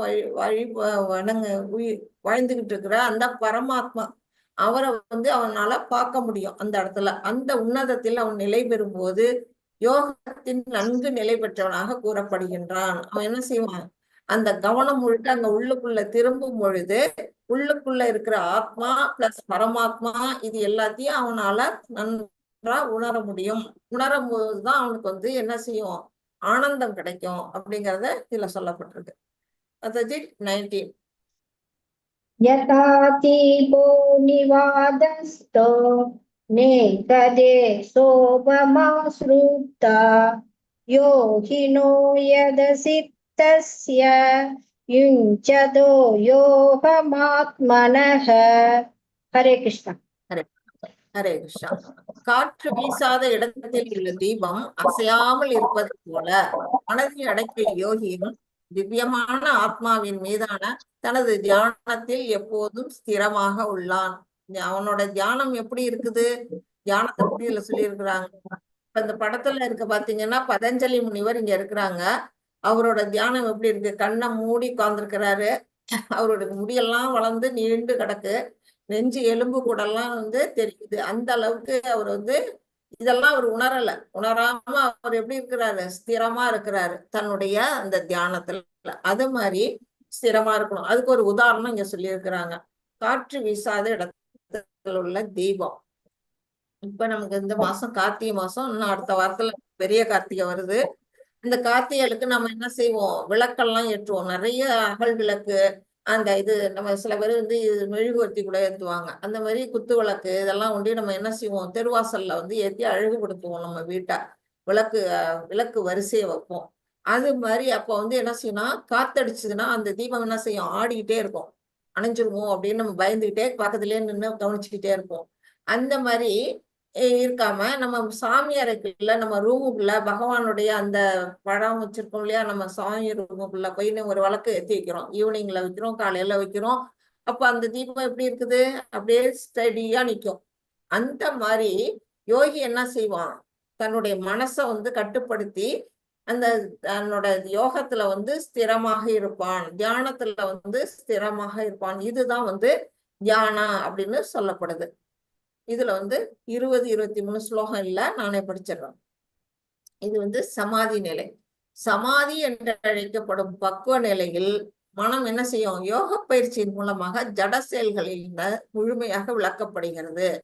ஜட செயல்கள் விளக்கப்படுது அப்படின்னா அவங்கள சுத்தி நடக்கக்கூடியது எதுவுமே தெரியாது. அவங்க ஒரு யோகத்துல இருக்கவங்க ஒரு காட்டுக்கு தான், தனி இடத்துல தானே போய் செய்யறாங்க. அப்படிப்பட்ட இடத்துல இருக்கும்போது ஒரு மின்னல் மின்னுது, ஒரு இடி இடிக்குது, இல்ல பக்கத்துல யாரோ போறாங்க, அது எதுவுமே அவங்களுக்கு தெரியாது. அவங்க எல்லாமே தன்னை சுற்றி நடக்கிறது எதுவுமே தெரியாது. சில பேர் பாத்தீங்கன்னா புற்று எழுப்பிடும், அந்த கரையாம்புத்து என்ன செய்யும், அவங்கள மூடிடும். அது கூட அவங்களுக்கு தெரியாது. அந்த மாதிரி ஜட செயல்கள்ல இருந்து அவங்க என்ன செய்யறாங்க, முழுமையா விலகி இருக்கிறாங்க. தூய மனதால் தன்னை கண்டு, அவங்க மனசு எப்படிப்பட்டதா இருக்குது, தூய்மையா, களங்கங்கள்லாம் நீங்கிடுது. இந்த நிலைக்கு போறவங்களோட மனசுல எந்த அப்பழுக்கும் இருக்காது. அழுக்கெல்லாம் போனதுனால அவங்க மனசு மிக மிக தூய்மையா இருக்குது. தன்னில் இன்பத்தை அனுபவிப்பதற்கு ஒருவனிடம் உள்ள திறனிலிருந்து பக்குவ நிலையை உணரலாம். அவங்க என்ன செய்வாங்க, தன்னில் தானே இன்பம் அடைவாங்க. எப்படி அடைய முடியும்? அந்த நேரத்துல அவங்க வந்து தன்னில் அந்த உடல் தனியா அவங்களுக்கு இருக்கும், அந்த ஆத்மா தனியா இருக்கும். தன்னுடைய உடலை அவங்க வந்து பாக்குற மாதிரி இருக்கும். அந்த மாதிரி ஒரு நிலையில அவங்க வந்து தியானத்துல முன்னேறி இருப்பாங்க. தனக்குள்ள இருக்கிற அந்த பரமாத்மாவையும் அவங்க வந்து உணர்வாங்க. அதனால அவங்களுக்கு எப்படி இருக்கும், ஒரு இன்ப பரவசம், பேரானந்தம் கிடைக்கும். பகவானை வந்து உணர்றாங்க இல்லையா, பக்தி நிலையில உச்சத்துல இருக்கிறதுனால அவங்களுக்கு அப்படிப்பட்ட ஒரு நிலையில அவங்க இருக்கிறாங்க. அந்த இன்ப நிலையில் அவன் திவ்யமான புலன்களின் மூலம் எல்லையற்ற திவ்யமான ஆனந்தத்தை அனுபவிக்கின்றான். அவனுடைய புலன்கள்லாம் எப்படி இருக்கும், இப்ப நம்மளுடைய கண்கள்லாம் காதுகள்லாம் எப்படி இருக்குன்னா பௌதீகத்துல ஈடுபட்டு இருக்குது, அதுதான் களங்கம் நிறைந்ததா இருக்குது. ஆனா அந்த ஆன்மீக அவனுடைய புலன்கள் எப்படி இருக்குன்னா திவ்யமான அந்த இறைவனை பார்க்கறதுனால, இறைவனை உணர்றதுனால அவனோட புலன்கள்லாம் திவ்யமான உன்னத நிலையில இருக்கும். அந்த மாதிரி நிலையில அவன் உன்னத ஆனந்தத்தை, பக்தி மேலீட்டுல உன்னத ஆனந்தத்தை அவன் வந்து அனுபவிக்கின்றான். இவ்வாறு நிலை பெற்றவன் உண்மையிலிருந்து என்றும் எழுவதில்லை. இதை விட உயர்ந்த லாபம் ஏதும் இல்லை என்று நினைக்கிறான். இதை விட உயர்ந்த லாபம், இதை விட பேரின்பம் ஏதாவது உண்டா அப்படின்னு நினைச்சு என்ன பண்ணுவான், அவன் அதுலயே இருக்கிறதுக்கு விரும்புவாங்க. நிறைய பேர் பாத்தீங்கன்னா நம்ம பழைய காலத்துல எல்லாம் முனிவர்கள்லாம் அந்த மாதிரிதான் தவத்துல ஈடுபட்டு இருப்பாங்க, தியானத்துல ஆழ்ந்துருவாங்க. நாம இப்ப வந்து நம்ம காஞ்சி பெரியவரெல்லாம் கூட நம்ம போய் பார்க்கணும்னா சில நேரம் அவங்க தியானத்துல இருக்காங்க, வெயிட் பண்ணுங்க அப்படின்னு சொல்லுவாங்க. அது மாதிரி நம்ம என்ன செய்யணும், அவங்க தியானம் முடிஞ்சு அவங்க எப்ப கலையுதுன்னு யாருக்கும் தெரியாது. தியானம் கலைஞ்சு அவங்க முடிச்சாதான் நம்ம வந்து அவங்கள போய் தரிசனம் பண்ண முடியும். அந்த மாதிரி ஒரு நிலையில அவங்க இருப்பாங்க.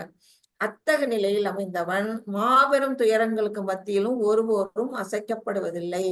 அப்போ வந்து அவங்கள சுத்தி என்னவோ நடக்குது, அவங்க வந்து அதனால அவங்க உடல்லாம் வந்து இப்ப இது பாத்தீங்கன்னா புற்று எழும்பும் போது அவங்களுடைய சதையெல்லாம் போய் எலும்பு கூடெல்லாம் வருது.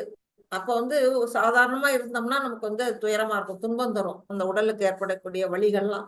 ஆனா அவங்களுக்கு எந்த வித வலியுமே இருக்காது, எதுலையுமே அசைய மாட்டாங்க. அவங்களோட மனம் முழுக்க ஒருமிச்சு அந்த பகவானை ஈடுபடுறதுல ஆழ்ந்திருப்பாங்க. அப்படிப்பட்ட ஒரு நிலைதான் வந்து இங்க சமாதி நிலை அப்படின்னு சொல்லப்பட்டிருக்கு. இங்கேயும் வந்து இந்த படத்துல பாத்தீங்கன்னா மனசை எப்படி போக்கஸ் பண்றது அப்படிங்கிறதுக்கு தான் இங்க வந்து உதாரணமா கொடுத்துருக்குறாங்க. இப்ப ஃபர்ஸ்ட் பிக்சர்ல பாத்தீங்கன்னா துரோணர் வந்து என்ன சொல்றாரு, அர்ஜுனர் வந்து இந்த பறவையை பார்த்து குறி வச்சு அம்பை சொல்றாரு, அங்க பின்னாடி தெரியுதுல அந்த பறவை. அப்ப அர்ஜுனன் என்ன பண்றாரு, அந்த பறவையோட கண்ணை வந்து போக்கஸ் பண்றாரு. அதுலதான் அவருடைய கவனம் முழுக்க இருக்கு. பறவை அவர் கண்ணுக்கு தெரியல, கண்ணுதான் அவருக்கு தெரியுது.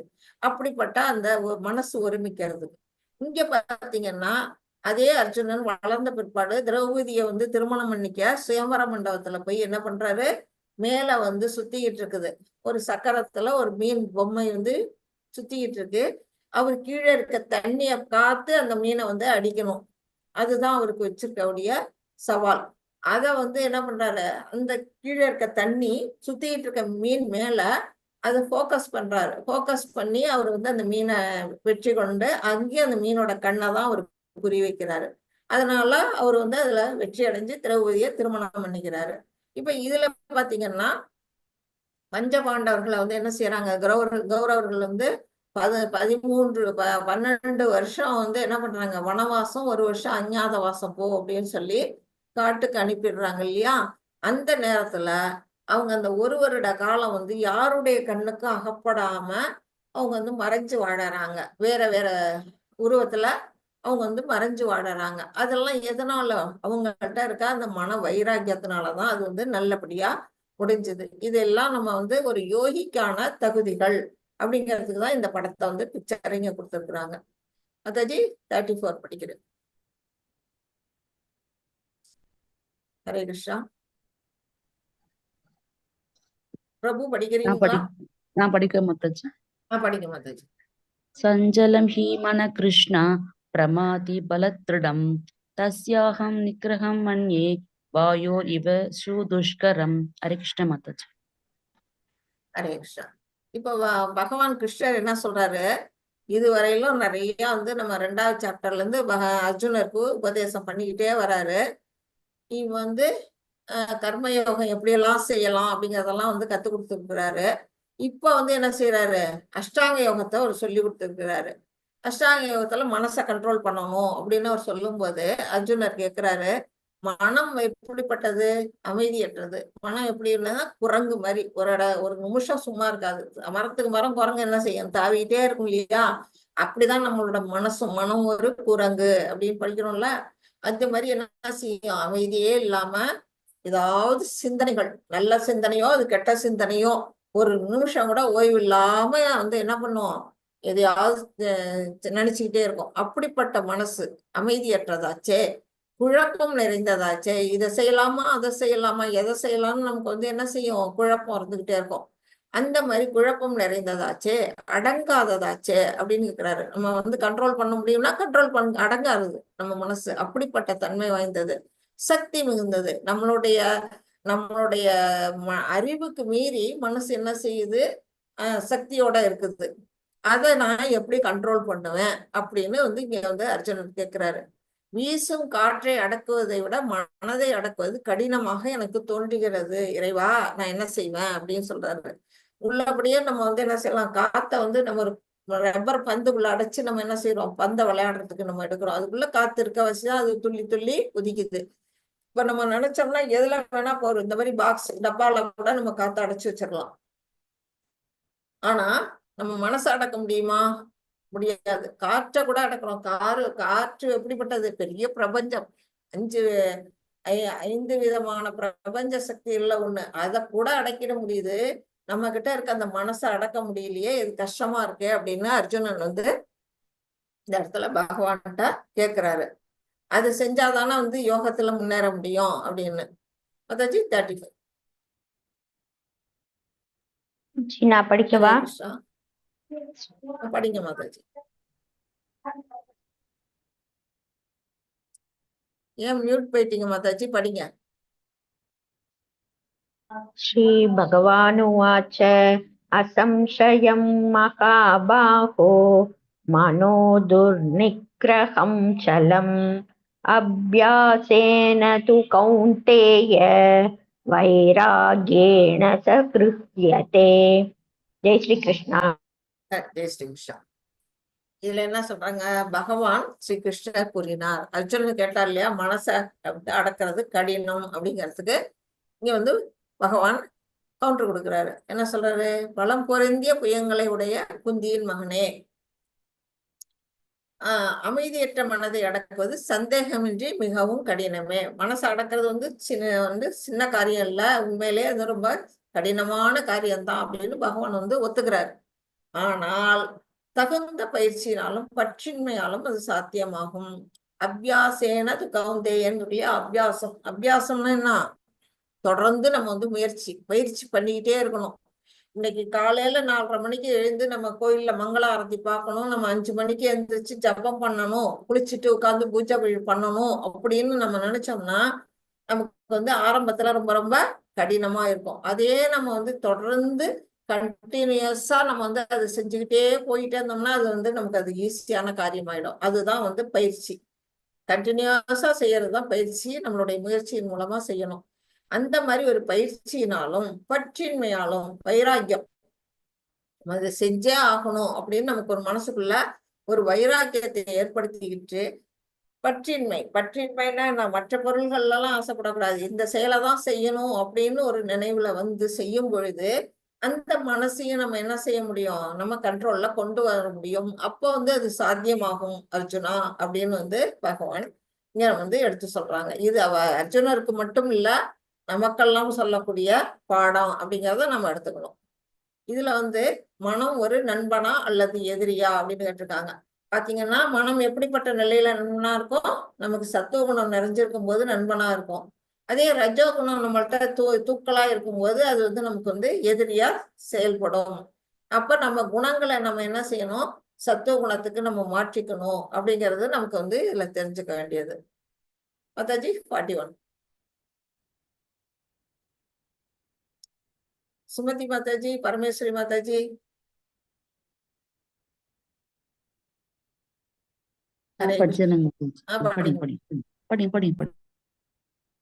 படிங்க மாதாஜி. प्राप्य இது தமிழ் தெரிஞ்சு பாருங்க. पुण्यकृतां படிங்க மாதாஜி. ஹரே கிருஷ்ணா. प्राप्य पुण्यकृतां लोकान् उषित्व शाश्वती समः सुशीनां श्रीमतां केहे योग प्रष्टो अभिजायते. हरे कृष्णा माताजी. ஹரே கிருஷ்ணா. இப்போ அர்ஜுனர் கேக்குறாரு, இந்த மாதிரி இவ்வளவு கடுமையான ஒரு யோக நிலையை சொல்லி கொடுத்துருக்கீங்க. அந்த அஷ்டாங்க யோகத்துல பயிற்சி பண்ணக்கூடிய அந்த யோகி ஒரு கால் அந்த யோகாவுல வெற்றி அடையாம போயிட்டா அவருடைய இலக்கு என்னாகும் அப்படின்னு கேக்குறாரு. இப்ப அவங்க பௌதீகத்தை விட்டுட்டு ஆன்மீக நிலைக்கு போயிடுறாங்க. ஆன்மீக நிலையில போய் உட்கார்ந்துதான் அவங்க யோக பயிற்சி பண்றாங்க. இப்ப அதுலயும் அவங்க வெற்றி அடையலைன்னா பௌதிகத்தையும் கைவிட்ட மாதிரி ஆயிடுது, ஆன்மீகத்தையும் கைவிட்ட மாதிரி ஆகுது. இப்ப ரெண்டுலயும் அவங்க விட்டுருவாங்க. ரெண்டுலயும் விட்டுட்டா அவங்களுடைய நிலை என்ன ஆகும்? அதாவது இப்ப வானத்துல திரண்டு உருண்டு மேகங்கள்லாம் ஒண்ணு கூடி இருக்குது. அப்ப திடீர்னு என்ன செய்யுது, பிரிஞ்சு பிரிஞ்சு சிதறி போகுது இல்லையா? கொஞ்ச நேரத்துல காத்தடிச்சதுன்னா மேகங்கள்லாம் சிதறி பீஸ் பீஸா போகும். அந்த மாதிரி அவங்களோட நிலை என்னாகும்? பௌதிகத்தையும் விட்டுடுது, ஆன்மீகத்தையும் விட்டுடுது. ரெண்டும் கட்டானா அவங்க நிலை ஆயிடுது. அவங்களுடைய நிலை என்ன ஆகும் அப்படின்னு அர்ஜுனர் தன்னுடைய சந்தேகத்தை கேட்கிறாரு. அதுதான் இதுல இருக்கு. அதுக்கு பகவான் இங்க பதில் சொல்றாரு. ஒரு காலத்திலயும் ஒரு யோகியா இருந்து ஒரு செயல்ல ஈடுபடக்கூடியவன் என்ன ஆகும்னா, அவனோட பக்தி யோகத்துல பாதியில வீழ்ச்சி அடைஞ்சாலும் அவன் ஒரு காலம் தோல்வி அடைய மாட்டான். ஏன் தோல்வி அடைய மாட்டான்? அவன் அடுத்த பிறவியில மறுபடியும் பிறந்து எந்த இடத்துல பக்தியை விட்டாங்களோ அந்த இடத்துல இருந்து மறுபடியும் கண்டினியூ ஆகி அவன் பக்தியில முன்னேறுவான். ஒரு காலத்திலயும் அவன் அழிவடைய மாட்டான் அப்படின்னு பகவான் இங்க ஷூரிட்டி கொடுக்குறாரு. அடுத்தது அவருடைய நிலை எப்படி இருக்கும் அப்படின்னு சொன்னா, வெற்றி அடையாத யோகி புண்ணிய ஆத்மாக்களில் லோகங்களில் பற்பல வருடங்கள் அனுபவித்த பின் அவன் செஞ்ச அந்த யோகத்தோட பலன்ல அவன் என்ன செய்வான்? மேலுலகங்களுக்கு போய் புண்ணிய ஆத்மாக்கள்லாம் வசிக்கக்கூடிய தபோலோகம், ஜனோலோகம், அப்புறம் பிதிர்லோகம் அப்படின்னு எல்லாம் நிறைய சத்தியலோகம், சொர்க்கலோகம் அப்படின்னு ஏகப்பட்ட உலகம் நமக்கு மேல இருக்கு இல்லையா? அதுல எந்த லோகத்துக்கோ ஒரு லோகத்துல போய் அவன் செஞ்ச புண்ணியத்தெல்லாம் பல பல வருடங்கள் என்ன செய்வான்? இந்த புண்ணியம் தீர்ற வரையிலும் அனுபவிச்சுட்டு அதுக்கு பிறகு மறுபடியும் இந்த பூமிக்கு வருவான். எங்க பிறப்பான்? நல்லோரின் குடும்பத்தில், நல்லவர்கள், அப்படிப்பட்ட நல்லவர்கள் வசிக்கக்கூடிய அந்த நல்லோரின் குடும்பத்திலேயோ அல்லது பெரிய செல்வந்தரின் குடும்பம், பணக்கார ஒரு வீட்லயோ என்ன செய்வான்? பிறவி எடுக்கின்றான். அவன் வீணாவதில்லை அப்படின்னு சொல்றாங்க. அடுத்த ஸ்லோகமும் அதுதான் வரும். 42 படிங்க மாதாஜி. அதவா யோகினாம் ஏவ குலே பகவதி தீமதாம் ஏதத்து துர்லபதரம் லோகே ஜென்ம யத் ஈத்ருஷம். ஹரே கிருஷ்ண மாதாஜி. ஹரே கிருஷ்ணா. அல்லது என்ன செய்வாங்க? நல்ல ஒரு குடும்பத்துல இல்லாட்டி ஒரு செல்வந்தர் குடும்பத்துல பிறப்பான். அல்லது நீண்ட கால யோக பயிற்சிக்கு பின் வெற்றி அடையாதவர், ரொம்ப காலம் இந்த யோகத்துல ஈடுபட்டுக்கிட்டு இருப்பாங்க. அது முடிக்க போற தருணத்துல அவங்க என்ன செய்வாங்க? அந்த யோக பயிற்சியில இருந்து வீழ்ச்சி அடைவாங்க. அப்படிப்பட்டவங்க என்ன செய்வாங்க? அறிவில் சிறந்து விளங்கும் ஆன்மீகிகளின் குடும்பத்தில் பிறப்பது உறுதி. என்னன்னா, நல்ல கற்றறிந்த பண்டிதர்கள் நிறைந்த குடும்பத்துல, ஒரு பக்தி நிறைந்த குடும்பத்துல அவங்க பிறவி எடுப்பாங்க. இத்தகு பிறவி நிச்சயமாக இவ்வுலகில் மிகவும் அரிதானதாகும். அப்படிப்பட்ட ஒரு பிறவி யாருக்கும் அவ்வளவு சட்டுன்னு கிடைச்சிடாது, ரொம்ப ரொம்ப அரிதானது அப்படின்னு இதுல பகவான் சொல்றாரு. அப்படிப்பட்ட பிறவியில தான் நம்ம பிரபுபாதா பிறந்திருக்காங்க. அவங்க ஒரு பிறந்தது அவருடைய ஒரு தூய வைஷ்ணவ குடும்பம். அவருக்கு தந்தையார் எப்படிப்பட்டவர்? தூய்மையான பக்தி நிறைந்தவர். அப்படிப்பட்ட பண்டிதர் குடும்பம், ஆன்மீக குடும்பம், அந்த மாதிரி ஒரு குடும்பத்துல நம்ம பிரபுபாதா பிறந்திருக்காங்க. இந்த மாதிரி அவங்க எல்லாம் என்ன செய்வாங்கன்னா, அரிதான பிறவி. அவங்களுடைய அடுத்த குறிக்கோள் என்ன ஆகும்? நேர வைகுண்டம், அவங்க கோலோகத்துக்கு சென்றடைவாங்க அப்படிங்கிறது நமக்கு இது மூலமா நம்ம புரிஞ்சுக்கணும். மாதாஜி 47. ஹரே கிருஷ்ண மாதாஜி. யோகினாம் அபிசர்வேஷாம் மத்கதேனாந்தராத்மனா ஸ்ரத்தாவான் பஜதே யோ மாம் சமே யுக்தமோ மதக. ஹரே கிருஷ்ணா. மேலும் எல்லா யோகிகளுக்கு மத்தியில் நிறைய யோகங்கள் இருக்காங்க. யார் இருக்காங்க? கர்ம யோகி இருக்காங்க, ஞான யோகி இருக்காங்க, பக்தி யோகி இருக்கிறாங்க, அஷ்டாங்க யோகி இருக்கிறாங்க. இந்த மாதிரி நிறைய யோகிகள். இத்தனை யோகிகளுக்கு மத்தியில் எவன் ஒருவன் பெரும் நம்பிக்கையுடன் என் மேல முழுசா நம்பி ஸ்ரத்தையோட இருக்கக்கூடிய யார் ஒருவனோ எப்போதும் எண்ணில் நிலைத்து எப்போதும் என்ன செய்வாங்க? பகவானையே நினைச்சுக்கிட்டு காலத்தை கடத்துவாங்க. தன்னுள் எண்ணி நம்ம மனசுக்குள்ள எப்போதும் நம்ம யாரை நினைக்கணும்? பகவானை நினைக்கணும். அப்படிப்பட்ட அவங்க அதுதான் செய்வாங்க. தன்னுள் எண்ணி அப்படின்னு பகவான் சொல்றாரு. மனசுக்குள்ள கிருஷ்ணரையே நினைச்சுக்கிட்டு எனக்கு திவ்யமான அன்பு தொண்டு புரிகின்றானோ. திவ்யமான அன்பு தொண்டு அப்படின்னு பாத்தீங்கன்னா, இப்ப கோயில்ல போனீங்கன்னா, நம்ம கோயிலுக்கு போனோம்னா அங்க கோயில்ல நிறைய பக்தர்கள் வரும்போது குப்பையை அடிச்சுட்டு போயிடுவாங்க. அந்த இடத்த கூட்டி பெருக்கி கழுவிட்டு நம்ம சுத்தம் பண்ணலாம். அடுத்தது பகவானுக்கு பூமாலை என்ன செய்யணும்? பூக்களை வாங்கி இல்ல பறிச்சு தோட்டத்துல இருக்க பூக்களை பறிச்சு மாலை கட்டி பகவானுக்கு சாத்தலாம். அப்புறம் அங்க பாத்திரம் நைவேத்தியம் பண்ற பாத்திரங்கள்லாம் இருக்கும். அதை நம்ம கழுவலாம். அப்புறம் நமக்கு பாடலாம். பகவானுக்கு கீர்த்தனம் பாடலாம். அவருக்கு ஸ்லோகம் சொல்லலாம். இப்படி நம்மளுடைய என்ன செய்யலாம்னா நிறைய விதமான தொண்டுகள் செய்யலாம். சர்வீஸ் பண்ணலாம். பகவானுக்கு நம்மளுடைய சர்வீஸ் பண்ணலாம்.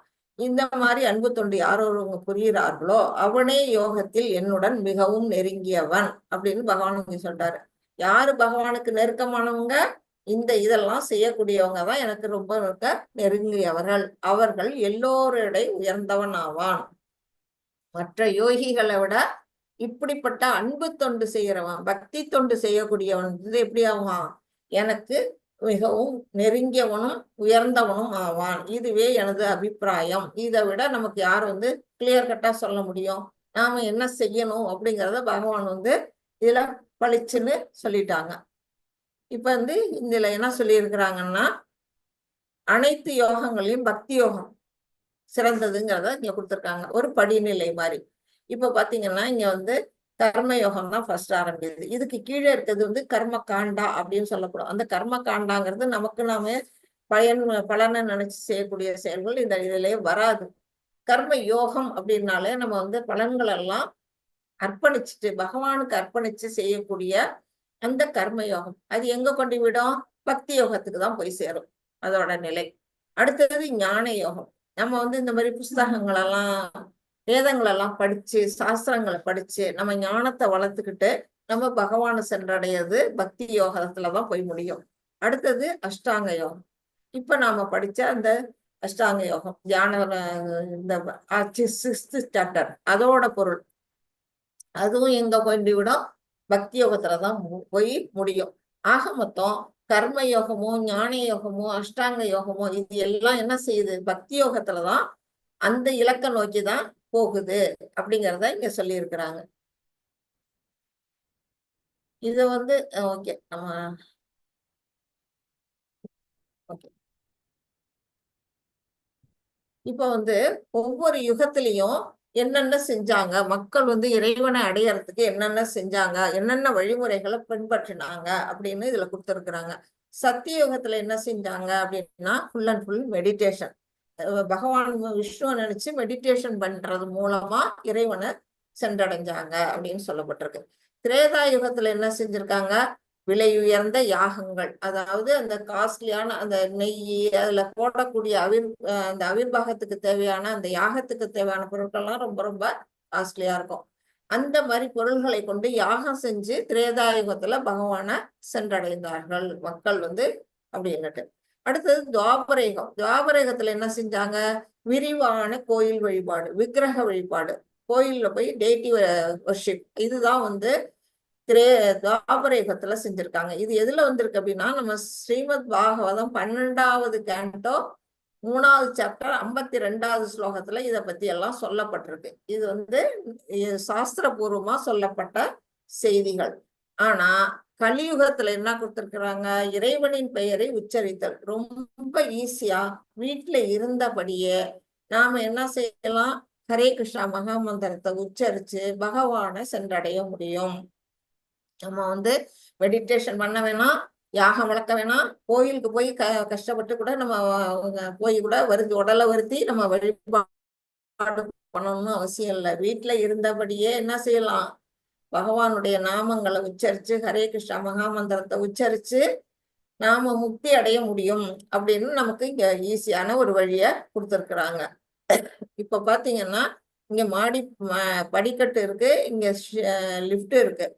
இதெல்லாம் வந்து மற்ற யோகங்கள், அந்த கர்ம யோகம், ஞான யோகம், அஷ்டாங்க யோகம்ங்கிறதெல்லாம் தான் இந்த மாடி படிக்கட்டு வழியா ஏறி மேல் மாடிக்கு போறது. அப்படியும் இல்லாம நம்ம வந்து மெடிடேஷன் இந்த இதெல்லாம் செய்யறதெல்லாமும் இதுல எடுத்துக்கலாம். அதெல்லாம் விட்டுட்டு ரொம்ப ஈஸியா பக்தி யோகம் நம்ம வீட்டுல இருந்து அப்படியே மகாமந்திரத்தை உச்சரிச்சு நம்ம இந்த லிஃப்ட் மூலமா அந்த மேல் பாடிய நம்ம சென்றடையலாம். இதுதானே ஈஸியான வழி. இந்த கலியுகத்துக்கு ஈஸியான வழியா தான் நமக்கு கொடுத்துருக்குறாங்க. ஈஸியா லிஃப்ட்ல போறதை விட்டுட்டு யாராவது படியேற ஆசைப்படுவாங்களா? அதுதான் வந்து இங்க வந்து நமக்கு காட்டப்பட்டிருக்கு.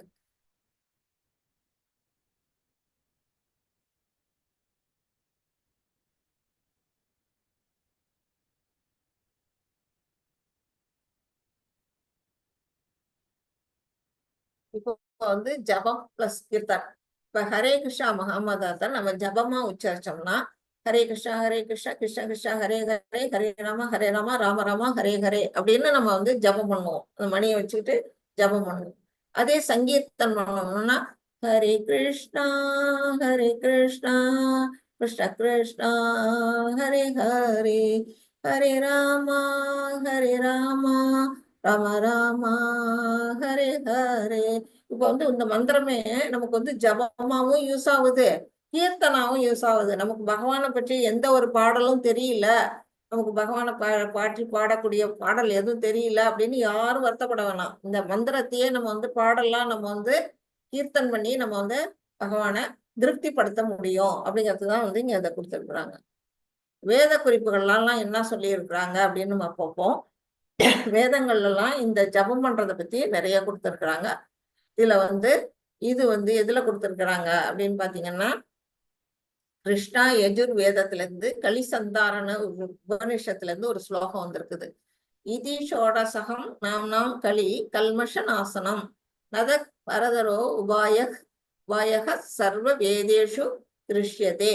இதி ஷோடசகம் நாம் களி கல்மஷ நாசனம் நத அரதரோ உபாயக சர்வ வேதேஷு திருஷ்யதே. இதோட பொருள் என்ன அப்படின்னு பாத்தீங்கன்னா அனைத்து வேத இலக்கியங்களையும் தேடிய பின் நிறைய வேத இலக்கியங்கள் நம்மகிட்ட இருக்குது. 18 புராணங்கள், மகாபாரதம், ராமாயணம் போன்ற இதிகாசங்கள், 4 வேதங்கள் இதெல்லாம் நம்மள்ட்ட இருக்குது.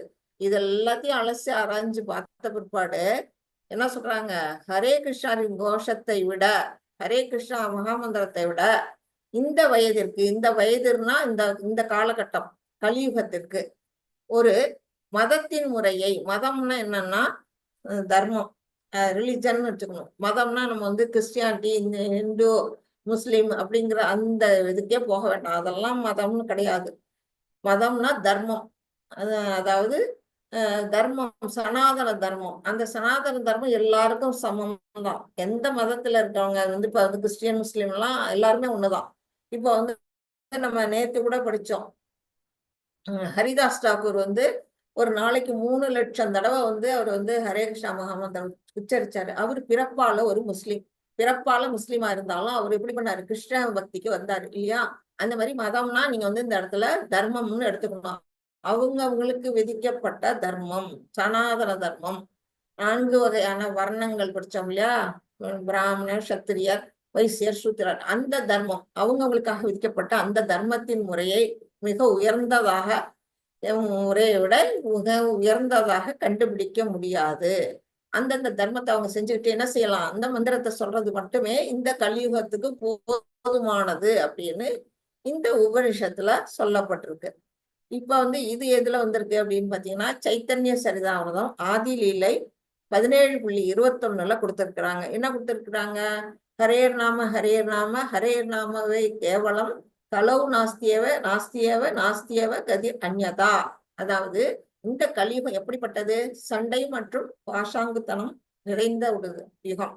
எங்க பார்த்தாலும் சண்டை சச்சரவு, ஒருத்தருக்கு ஒருத்தர் என்ன செய்வாங்க, பொய்யான உறவு கொண்டாடிட்டு பாசாங்குத்தனம், நாடக உலகமே நாடகமடை, நாம் எல்லாம் நடிகர்கள்ங்கிற மாதிரி எங்க பார்த்தாலும் என்ன செய்யறாங்க, ஒரு பொய்யான தோற்றத்துல இருக்கு.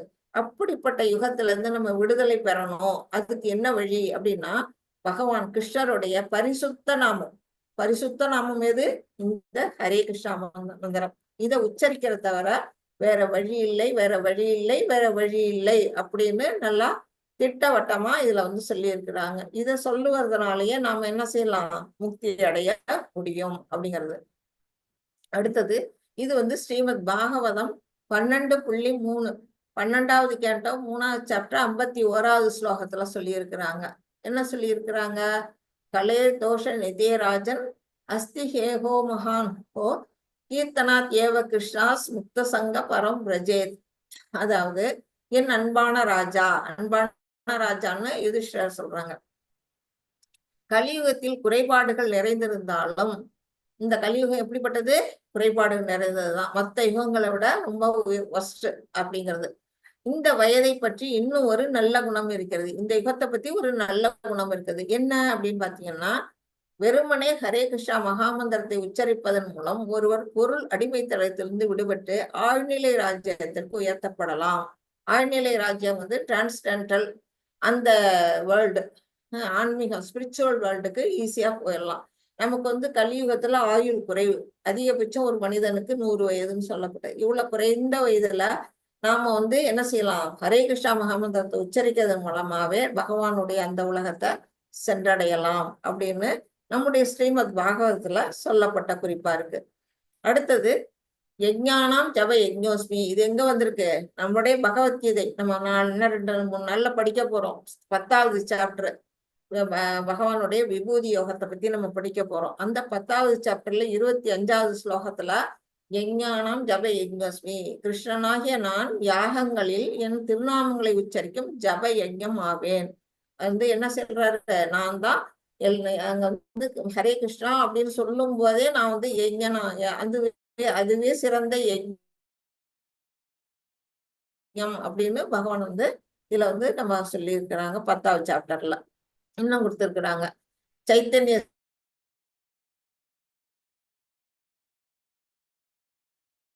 பகுதா நிஜ சர்வசக்தி தத்ராபிதானியமதஸ்மரணேன காலஹ ஏதத்ருசி தவ கிருபா பகவன் மமாமி துர்தைவமீதுஷம் நிகஜானி நானுராஹா.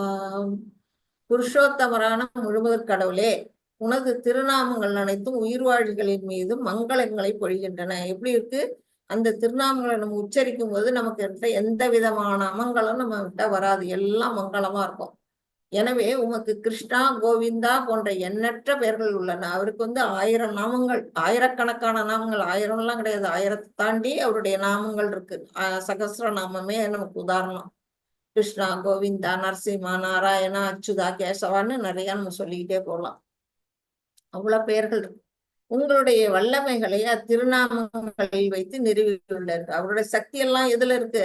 அந்த நாமத்துல இருக்குது. அவருடைய நாமங்களை சொல்றதுலயே அந்த சக்திகள்லாம் அடங்கி இருக்கு. ராமர் பாலம் கட்டும் போது ராமா அப்படின்னு எழுதி எழுதி அந்த கல்லை தூக்கி போட்டோன்னா அந்த கல்லெல்லாம் மிதக்குது இல்லையா? அந்த ராம நாமத்துக்குள்ள மகிமை அதுல வந்து அந்த கல்லெல்லாம் மிதந்து பாலம் உருவாக்குது. அப்படிப்பட்ட அந்த நாமங்கள்ல சக்தி நிறைஞ்சிருக்கு. மேலும் திருநாமங்களை கூறுவதற்கு இடம், காலம் போன்ற கடினமான விதிகள் எதுவும் இல்லை. இதை சொல்றதுக்கு வந்து நமக்கு வந்து கால நேரமே பார்க்க வேணாம். காலையிலையா, சாயந்தரமா, ராத்திரியா, பகலா, இரவா யாரும் பார்க்க வேண்டாம். அது மாதிரி வந்து எந்த இடத்துல நம்ம வந்து ஒரு நல்ல கல்யாண வீட்லயா, துக்க வீட்லயா, இல்ல பயணத்துல டிராவல்ல இருக்கோமா அந்த நேரத்துல சொல்லலாம். உடம்பு முடியலன்னா படுத்துக்கிட்டு சொல்லலாம். வீட்டுக்கு விளக்கா இருக்குமா, பெண்களுக்குரிய அந்த காலகட்டத்துல 3 நாட்கள் சொல்லலாம். துக்க வீட்டுல சொல்லலாம். இப்படி எந்த விதமான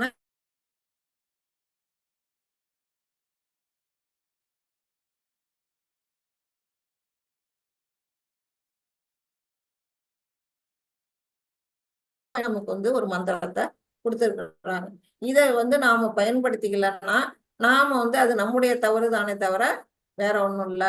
இது வந்து இந்த நாம மகிமைக்கு நான் ஒரு சின்ன கதை சொல்லி நான் இதோட முடிச்சுக்கிறேன். ஒரு காசியில வந்து ஒரு முதியவர் வந்து வாழ்ந்துகிட்டு இருந்தாரு. அந்த முதியவர் என்ன செஞ்சாருன்னா, அவருக்கு திடீர்னு தொழுநோய் வந்துருது. அந்த தொழுநோய் வந்த காலகட்டத்துல அவர் நல்லா இருக்க காலத்துல எல்லாருக்கும் வந்து என்ன செய்யறாரு, நிறைய வந்து உதவி பண்றாரு. பொருளாகவும் உடலாலையும் நிறைய உதவி பண்ணக்கூடிய ஒரு நல்ல மனிதர். அவருக்கு வந்து ஏதோ ஒரு கால கிரகத்துல அவருக்கு வந்து இது வந்துருது, தொழுநோய் வந்துருது. அவர் கூட இருக்கிறவங்க எல்லாம் அவருக்கு வந்து நிறைய பணிவிட செஞ்சாலும் அவர் ஏத்துக்கவே இல்லை, வேண்டாம் அப்படிங்கிறாரு. அப்ப வந்து என்ன உதவி செய்யணும், என்ன உதவி செய்யணும்னா, நீ என்ன கங்கை கரைக்கு தூக்கிட்டு போங்க, அதுதான் நீங்க செய்யக்கூடிய உதவி அப்படின்னோன்னா, அவர் எல்லாரும் அவரால் பலனடைஞ்ச மக்களும் நண்பர்களும் இதை செய்ய மாட்டாங்களா என்ன, அவரை தூக்கிட்டு போய் கங்கை கரையில இறக்கி விடுறாங்க. அப்ப வந்து என்ன பண்றாருன்னா, அவர் சொல்ற விஷயம் வந்து அவங்களை எல்லாம் அதிர்ச்சி அடைய வைக்குது. என்ன ஒரு கல்லுல கட்டி என்ன அந்த கங்கையில தூக்கி போட்டுருங்க அப்படின்னு அவர் கேட்கிறாரு. அது யாருமே வந்து செய்ய முன் வரல. ஏன்னா அவரால் எல்லா மக்களும் பலனடைஞ்சவங்க, நண்பர்கள், அவர் மேல ரொம்ப மரியாதை உள்ளவங்க. அதை செய்ய மாட்டேன் அப்படிங்கிறாங்க. அவர் வந்து மீறி இல்ல நீங்க என்ன செஞ்சே ஆகணும் அப்படின்னு வற்புறுத்தும் போது வேற வழி இல்லாம ஒரு பெரிய கல் எடுத்து அவரோட இடுப்புல வந்து கயிறை கட்டி அந்த கல்லு அவரை கட்டுறாங்க. அவரோட நண்பர்கள்லாம் வந்து அழ ஆரம்பிச்சிடுறாங்க, இந்த மாதிரி அவர் சொல்லி செய்யற வேண்டியிருக்கே அப்படின்னுட்டு. அந்த மாதிரி இருக்கும்போது அந்த வழியா ஒரு பக்தர் வராரு. அவர் என்ன செய்யனா, கபீர்தாசருடைய சீடர், பத்மநாபர்னு அவர் பேரு. அவர் வந்து இங்க வந்து அவரை கல்லுல வச்சு கட்டுறதையும் மத்தவங்க எல்லாம் அழறதையும் பார்த்துட்டு, என்ன விஷயம், என்ன நடக்குது இங்க அப்படின்னு கேட்டோன்னா, அவங்க நடந்த விஷயம் பூரா சொல்றாங்க. சொன்னோன்னா, இதுக்கா இவ்வளவு தூரம் கஷ்டப்படுறீங்க, அவரோட தொழுநோய் போகணும் தானே, நீங்க ராமநாமத்தை சொல்ல வேண்டியதானே, 3 தரம் ராமநாமத்தை எல்லாரும் ஜெபிங்க அப்படின்னு சொல்றாங்க. அது அவங்க எல்லாம் சொல்றாங்க, நாங்க வந்து ராமரோட கோயிலுக்கே அவரை அழைச்சிட்டு போய் நிறைய வழிபாடெல்லாம் பண்ணிட்டோம், ஆனாலும் அவரோட நோய் தீர்ந்த பாடில்ல, நிறைய பண்ணியாச்சு, அவருக்கு என்னென்ன செய்யணுமோ அவ்வளவு பண்ணிட்டோம், தீரல அப்படின்னு சொன்னோன்னா, ராமனை போய் வழிபாடு பண்றதை விட ராம நாமத்துக்கு மகிமை அதிகம், நீங்க உச்சரிச்சு பாருங்க அப்படின்னு எல்லாரும் சேர்ந்து ஒரு கோரஸா 3 தடவை உச்சரிங்க அப்படின்னு சொல்றாரு. எல்லா மக்களும் சரி நம்பிக்கையோட என்ன செய்யறாங்க, ராமநாமத்தை உச்சரிக்கிறாங்க. உச்சரிச்சு முடிச்சுட்டு பார்த்தா அந்த முதியவர் வந்து நல்லா அழகா ஏந்திரிச்சு நின்று சிரிச்சுக்கிட்டு இருக்கிறாரு. அவருடைய உடல்ல இருந்த அந்த தொழுநோய் வந்து முழுமையும் விலகிடுது. அதை பார்த்தோன்னே எல்லாருக்கும் ஒரே சந்தோஷம், ஆரவாரப்படுறாங்க. அப்புறம் எல்லாரும் செய்யறாங்க, வாங்கன்னு இந்த பத்மநாபர் என்ன செய்யறாரு, தன்னோட குருவா இருக்கக்கூடிய அந்த கபீர்தாசர்கிட்ட கூட்டிகிட்டு போறாங்க. அவர் எல்லாரையும் கூட்டிகிட்டு போனோன்னா நடந்தது பூரா அவர் சொல்றாரு.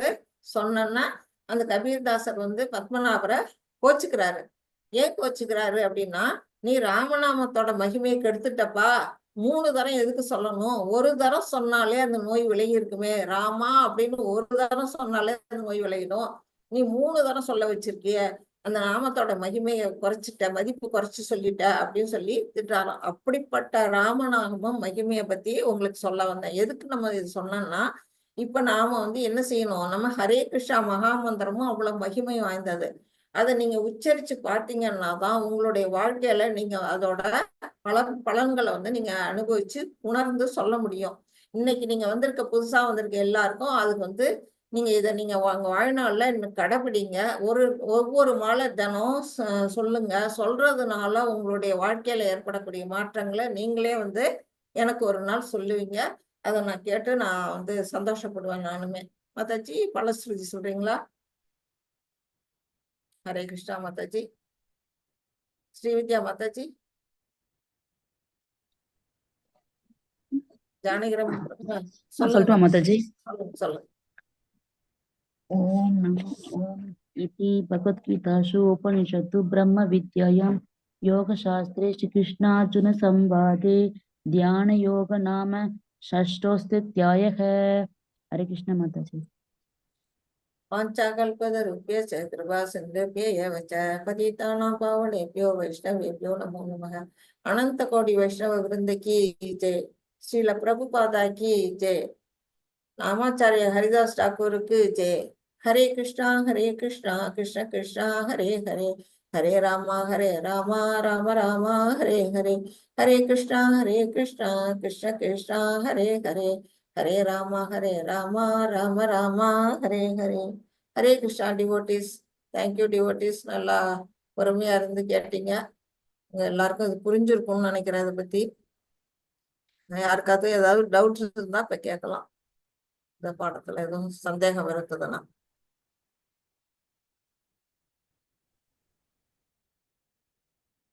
அட்டண்டன்ஸ் போட்டுட்டீங்களா மாதாஜி? நியூ டியூட்டி எல்லாம் இன்னைக்கு கதை நல்லா இருந்துச்சு மாதாஜி. இந்த கதை புதுசா கேட்காத கதை மாதாஜி. நல்லா இருந்தது மாதாஜி. ஹரே ஓகே. கிருஷ்ணா. ஹரே கிருஷ்ணா.